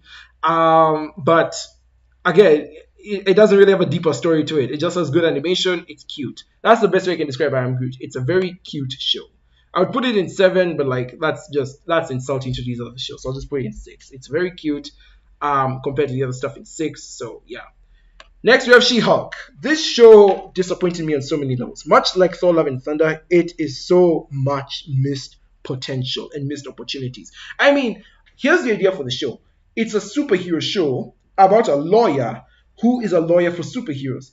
The amount of, ideas and potential there is endless. There is so much you could get from the comedy there, and you just don't. Like it's a superhero comedy, right? Meaning that you're supposed to like find some enjoyment from it. It's supposed to be funny and whatnot. But like for She-Hulk, it is just so unfunny. It is so painfully unfunny. 1 second.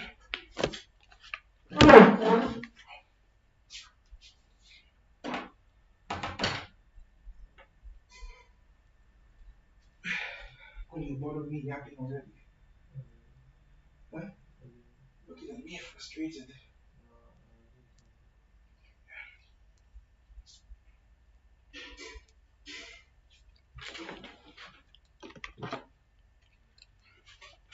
Yeah, so the show, to me personally, is just so painfully unfunny. Despite it being a comedy show, I barely laughed at it. There were like maybe a handful of jokes I laughed at, but that's about it. And for a comedy show, you don't want just to have a handful of jokes. Another thing I've seen people complain about is that this show probably shouldn't be canon to the MCU. And while I can see where they're coming from, I also understand why they made it canon. It's just, huh?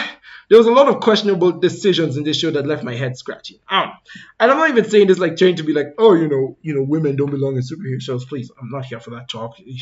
Like, let women have their own thing. It's just that when you have it be condescending like this, yeah, it's hard to sympathize with the show.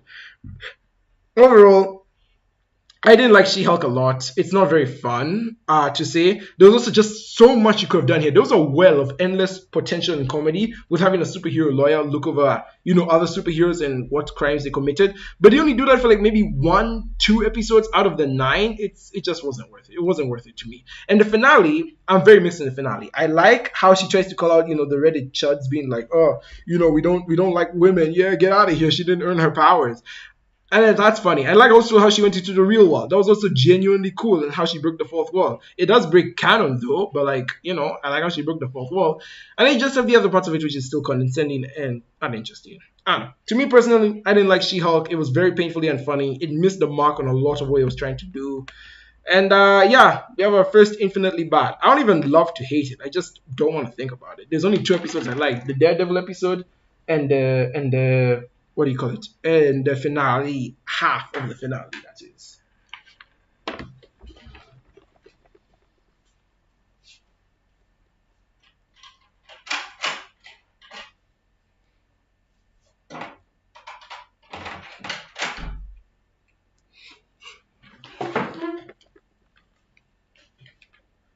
All right.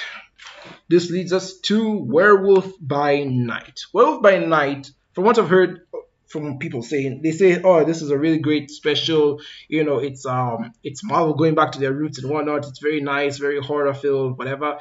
To me, it's fine. I like it for what it is. It's, how should I say, I get that it's a monster special, so of course there wouldn't be too much focus on the monster. But I feel like we took so long to get to the monster. I get that he was pretending to be normal for the sake of a reveal, a shock reveal, like, oh, he was a monster the entire time. But like by the time we finally get to him being a monster, we're already at the end of the special. And the kills aren't even that brutal. Like, they're not that brutal or like gore, like bloody or anything. It's just like, oh, he killed people, crazy. I do like the elephant vine monster. I don't know, I forgot what his name was it Trevor or something? I do like the elephant vine monster. He was funny. But overall, Werewolf by Night was just, it was a good shot. Just good. Not really much else to say about it. I feel like it's the best of the mediocre. It's a fine, passable show for what it is. Yeah. The cast now. Phantom Text. Yeah. But yeah, that's where I put it. Next up, we have Wakanda Forever. Wakanda Forever, I put it in the same vein as the first Black Panther movie. I feel like everything the first Black Panther movie got wrong, this one gets right. And for everything this one gets right, it gets wrong as well. So like this movie, I really like the villain with, what's his name? Namor. I really like Namor as a villain. He's pretty cool. I like how his motivations. They're also, him coming from like the 1700s, I think, and his hatred for humanity, all humanity was drowned. Again, this season reminds me a lot of Ninjago season 15 as well. It's very strange, Seabound. But yeah, I also like how Shuri doesn't want to be the Black Panther at first, but she has to go through this arc of grief and, picking up the mantle of Black Panther, understanding what it means, so on and so forth. I thought that was really nice. The music in this movie is out of this world. The CGI is also pretty cool. I mentioned everything I like about this movie in my review. I feel like it doesn't need much more said. It's just a good movie. More or less in the same vein as the original Black Panther. Maybe, I don't know, maybe slightly less. I'm not too sure. I just think Wakanda Forever is good. If there's one major complaint I have against it is what they did to Martin Freeman's character. What was he doing in the movie? There was like nothing he did in the movie. He contributed nothing. I don't even know why they brought him back. T'Challa, I also like how they kind of recast T'Challa. It's as if Marvel knew that they still needed a T'Challa going forward, like they still need a Black Panther. However, instead of recasting Chadwick Boseman, they go a sneaky way by having a kid named after T'Challa's character, T'Challa. and they're gonna have him and grow up and be a new T'Challa. So again, it's still how should I say, they're still recasting without being recasting. And I love how this movie is a love letter to Chadwick Boseman. There's really not much else I can say about that. So yeah, Wakanda Forever, I'd put it up here. Probably I'll put it like right behind Iron Man 2. So I guess that answers the usual question. I still like Black Panther 1 slightly more. Yeah. All right, cool. Moving on, we have the Guardians of the Galaxy Holiday Special. This holiday special was really cute, really fun, really wholesome. I like Drax and Mantis being the main characters of this. Again, this made me fall in love with Mantis' character even more. I find it to be really fun.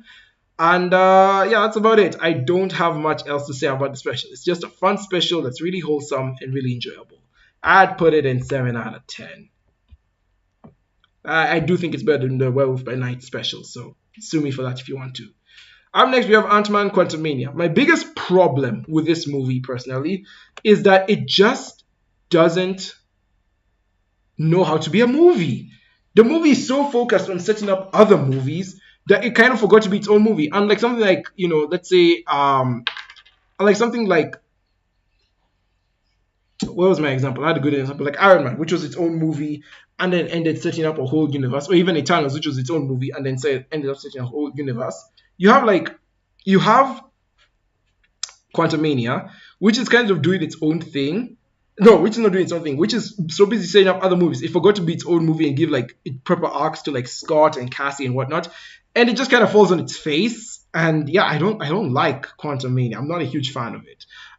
There's a few key things I found interesting, but overall, I do like the world building of the quantum realm, trying to say like how to navigate this weird world. I like how we're delving more into like the CGI, fantastical stuff of Marvel, but like overall, it's just I don't like it. I don't like Quantumania. It's very much this was a lot of people's like final nail in the coffin as to Marvel being bad, and I kind of see where they're coming from. So yeah, I don't like Quantumania. It's on the same level as She-Hulk, I guess. Just a huge disappointment for everyone. What is this? Yeah, just a huge disappointment for everyone involved. Next is seeing someone in the chat. Hey Frank, what's up? Yeah, what's up, man? I'm good. How are you doing? Next up is Guardians of the Galaxy. This is Guardians of the Galaxy Volume 3. This was a huge win for Marvel this year. It's a very important movie. I think it's very important. We definitely need to have more movies like this. That's their own movie and then set up things later on. I think Marvel needs to take a page out of this movie's book and focus on just telling good stories with likable characters first, and then making them part of a connected universe later on. Because I think Marvel, again, lost the plot somewhere along the way. So this movie was very much needed. We very much needed this movie right here, right now. And yeah, I think all things considered, we do, Guardians of the Galaxy Volume 3. Just goes to show that superheroes are still relevant. They're still good. We still need them in today's age. And James Gunn definitely went out with a bang. So for me personally, Guardians goes up in the S tier. It is a perfect 9 out of 10 movie. I might even consider putting Loki up in here. I might just, put it up there because season 2 is just that good. But yeah, why not? Why not? All right, now we have Secret Invasion. I hate this show. I genuinely hate this show. This show makes it its mission to be as bad as possible and to confuse you. This show literally does nothing but confuse its audience. Like, how is Everett Ross here? How is Martin Freeman's character here? Is this a Skrull version of him? If the real version of him was in Russia, who's in Wakanda? Is that the Skrull version? Or did they kidnap him while he's in Wakanda and brought him to Russia? And like, how did Fury get the sample of all superheroes' blood? Okay, here's the thing. First of all, why was Rhodey switched out with a Skrull early on? Apparently they confirmed that the Rhodey we see in Endgame going forward, or the Rhodey we see in Infinity War going forward, isn't even our Rhodey. That's Skrull Rhodey. Meaning real Rhodey was captured by the Skrulls. But if the Skrulls turned on Fury after Endgame, why did they capture Rhodey after Civil War? That doesn't make sense. And don't even get me started on the serum. Fury sends the Skrulls to go look for the serum after Endgame, right? Like to combine the powers of every superpowered character. And it's like, okay, so, and Gravik was one of the people who got it. And then Gravik takes it back to him, and he doesn't know where Fury kept it. Why? I thought there were spies on Fury. And then we have the final fight with Gravik and the chick. What's her name? Gaia. We have the fight with Gravik and Gaia. Gaia has now become the most powerful MCU character, as she has the powers of every single person who fought in the battle of Endgame. It's like, She kills Gravik by punching through him. Excuse me, both of you have the same powers. You both have the same density. How is he dying to you from a punch? Make that make sense. Secret Invasion is a show that does not have any inconsistency. It's a show that does not make any sense. Apparently went through like many reshoots, which is apparently like why a lot of scenes don't mesh up, because it's two shows that are being shot together, being mashed into one, and I don't like it. I do not like Secret Invasion at all. I might even consider Secret Invasion to be the worst Marvel project, because at least She-Hulk was trying. She-Hulk was a very misguided show, but at least it was trying. Quantumania was setting up the multiverse saga, so it was trying. Secret Invasion was just trying to piss me off. It was a show that I do not like. Bad show, bad Marvel, bad. Go away. I do not like Secret Invasion at all. So yeah. Anyway, here we go. Currently ranking the Marvels. This is Marvel's latest film as of yet, and it's focusing on the main three characters: Captain Marvel, Miss Marvel, and Monica Rambeau. Fury's in this movie. I also do not like Fury, especially coming off the tail of Secret Invasion, where Fury is, supposed to be darker and more serious, and he's made to look out like a pathetic man, which again just goes against whatever the hell Hawkeye was doing. We now have the Marvels, where Fury is just being a goofy character. He's being very kooky, very goofy, making jokes and whatnot, like that one joke. Are you praying? Well, don't stop now. Amen. Amen. It's funny, in isolation, but like when you remember who's making the joke here, it's like, why? And that's kind of my problem with the Marvels. The Marvels is a movie that is just so inconsistent with its tone. It's back and forth, whiplashing all around. First of all, the main characters. I don't care for many of the main characters. I will say the acting is great though. I love everyone's acting in this movie. Brie Larson actually has a singing voice. Like there's this scene where they go to like the singing plant. My God, does she sing her socks off? Imani Vellani, as always, is the best part of this movie. She was the best part of Miss Marvel, and she's easily the best part of this movie. Do not hurt her. She is a baby. She's Marvel's baby. We leave her alone. All right? She's the saving grace now. I also love the ending scene where she goes to recruit Kate Bishop, and she's like, I'm assembling a team. It's like, you could tell they wanted Fury to be in this scene, but like they so badly wanted it to be Miss Marvel, or at the very least Imani Vellani so very badly wanted it to be Miss Marvel. She wanted to be the one to do that scene, and you could tell she basically begged Kevin for that scene, and I love it so much. So yeah, this movie is just all over the place. I think most of this movie is a mess. It suffers from a lot of pacing issues. We rush through arcs very quickly, especially we rush through Carol and Monica's arcs of like understanding each other and growing to each other very quickly, and then Monica gets trapped in the other realm, and it's just full of nonsense. I will say the movie does pick up toward the third act. It's not like it gets good towards the end of the, like at the halfway point. It only gets good toward the third act. The third act is where we get the Flurkin eating people scene. That was funny. That was a genuinely funny scene and also kind of tense. I like the final battle. There's not a lot of music. And I like how there's actually some coordination there. With the first two battles of the movie, there was a lot of accidental fight scenes, which, as you know me, I do not like accidental fight scenes. But like towards the back half, towards the end of the movie, there was a lot of coordination. There was no music, meaning, we were supposed to take it seriously, which I liked. And yeah, I just really liked a lot of the stuff in the third act. I liked Monica getting trapped in the other realm, in the other dimension. I liked a lot of the space stuff. Like I like how we were in space a lot of this film. There's just a lot of stuff to appreciate with this film. There's also a lot of stuff I do not like. I also don't like how Goose was separated from Carol for a lot of the film, despite him and her being inseparable in the last film. Just made no sense to me. I guess the Flurkins are just cats now with tentacle tongues. Sure, why not? And yeah, I don't know. To me, this film just didn't do a lot for me. I appreciate this film a lot more as a sequel to Miss Marvel than as a sequel to Captain Marvel, because that's what it really is. And yeah, there's some stuff I like from this movie. There's some stuff I don't like. It's a very love-hate relationship, which I guess makes sense that I will put the Marvels as the first and maybe only love-hate movie on the list. So, take that what you will. Next, we have the last Marvel project. In the end to this entire saga, Echo. Echo is the last Marvel show, came out a couple weeks ago. I think it came out last week even. And it follows the character of Echo from Hawkeye. So, we have Jaden Apen Nobsha. I have no idea what that means, but shout out to Jaden Apen. So, Jaden Apen, I think. So, Echo is the last Marvel project as of now. It's the latest project, and it's the last one I watched. So, what are my thoughts on Echo?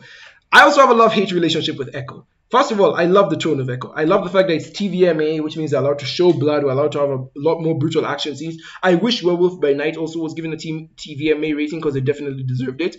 But Echo is also one of those where it's like, yeah, you know, it definitely feels like that had that TVMA. It needs to have that TVMA rating. It needs to have that TVMA rating.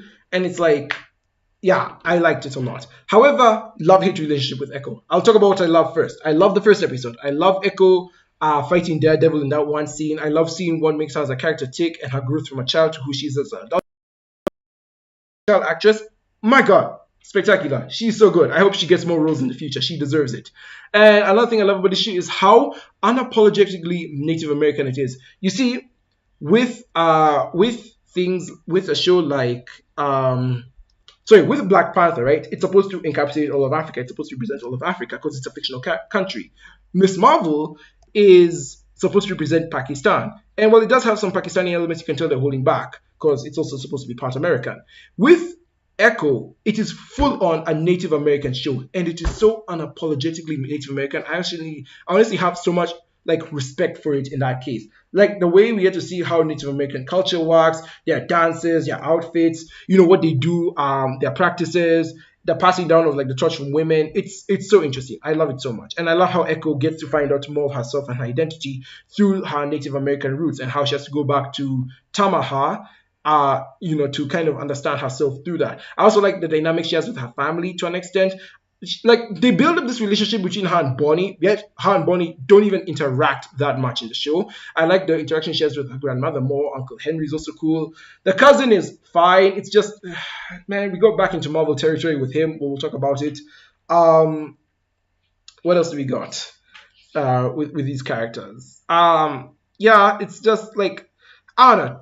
There's not a lot of stuff I love about Echo. It's mostly boring. It's 5 episodes instead of the typical 6, which is why it's slightly better than the other shows in terms of formatting and tone, because I really think it's a show that knows what it wants to do. However, again, it should have been a movie. I like how Echo is deaf, so there's a lot of sign language. I love the way she has to work with people. That's really cool.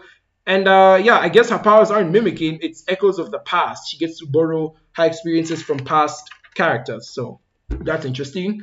And not really much else to say here. Echo, I think it's a love-hate relationship. There's parts of it I love, parts of it I hate. The parts I love is how we get to see how diverse Marvel can get, especially when it comes to learning with sign language. I love the Native American bits in it. Clearly, there was a lot of research here. What do you call it? Yeah, and the way they even worked with I think the Choctaw national people, something like that. And I love the first episode. Everything else is mid or bad. Kingpin is just not a great villain here. I expected more from him. I expected him to be strong. I expected him to do some fighting, some brutalness. The only time we get him to see the only time we see him being brutal is when he beats up the ice cream guy, and that's about it. And it's like, huh?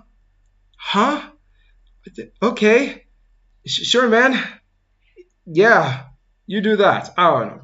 There's a lot of issues I have with Echo. But I do think it's a good start to the TVMA stuff. I do think it's a nice start to the Marvel Marvel Spotlight Saga and the Marvel Street Gang stuff. I think Hawkeye was the true beginning of this, but I'm interested to see how Echo influences Daredevil, Spiderman, and whatnot going forward. It's an interesting start, but just not a good start. I don't think I like Echo. So it definitely goes in the love to hate relationship. So better than the Marvels, though. I will admit it's slightly better than the Marvels. And Jaden Epen, you have been commenting a lot here. What's my favorite game? I play a lot of games. We have what's this? We have your Minecraft, your Fortnite, Spiderman PS4/5 games. Those are the ones I like to play. So yeah, why not? It's your birthday. Well, congrats. I wonder how old you are. Sina, you hear me? I can't hear you. You text. That's the problem. You text, so I can't really hear texts. Should I sub to you? Yes, you should sub to me. You and everyone who watches this live stream, please sub to me. So Jaden Epen, shout out to you if you're still there, sub to me. And this is the final Marvel tier list, guys. Let us take a good look at it. Let me move my mic ever so slightly. We can get rid of the currently ranking slot. And this is what the full list looks like. So in Marvelous Artistic Masterpiece, we have Avengers Endgame, Infinity War, No Way Home, What If, Civil War, Guardians of the Galaxy, and Loki. That's the stuff I think is really good when it comes to Marvel, and all more projects should live up to this kind of hype.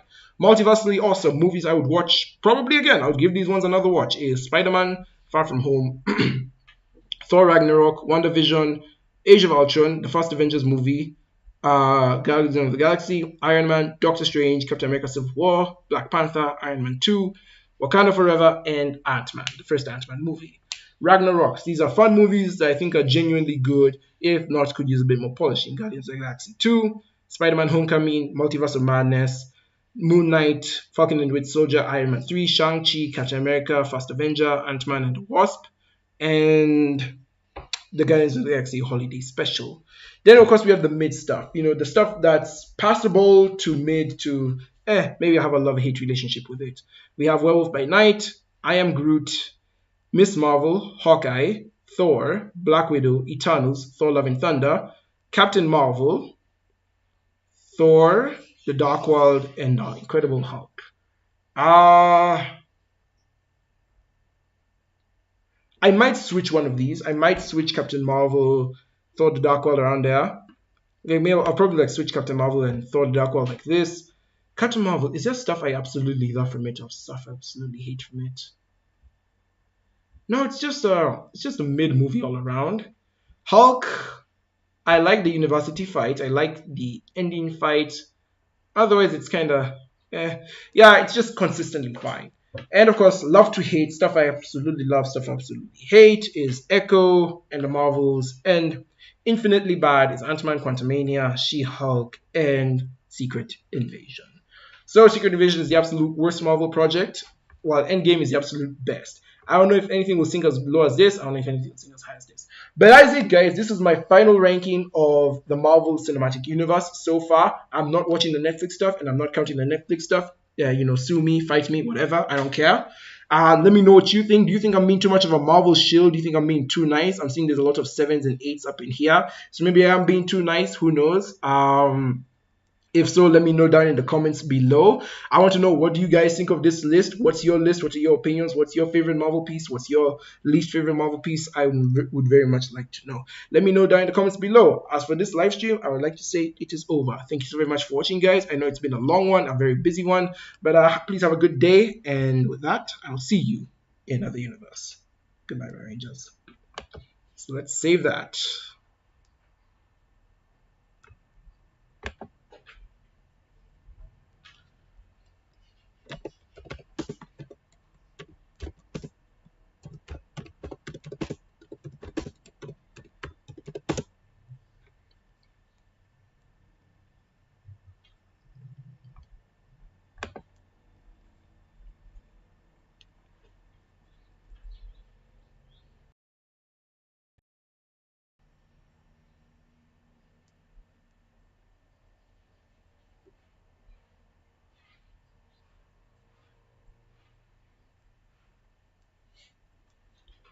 Alright, it seems that the screen has gone dark, so we'll just end the stream now and I'll save the thing afterward. Thank you so very much, guys, for tuning in.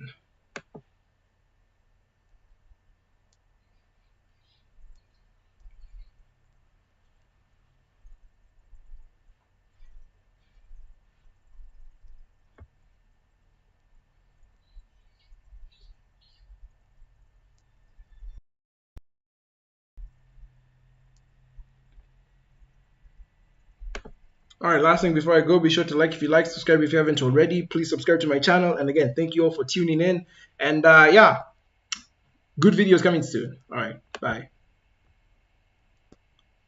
Or you can see me save the list. Why not? I think we have time to save the list.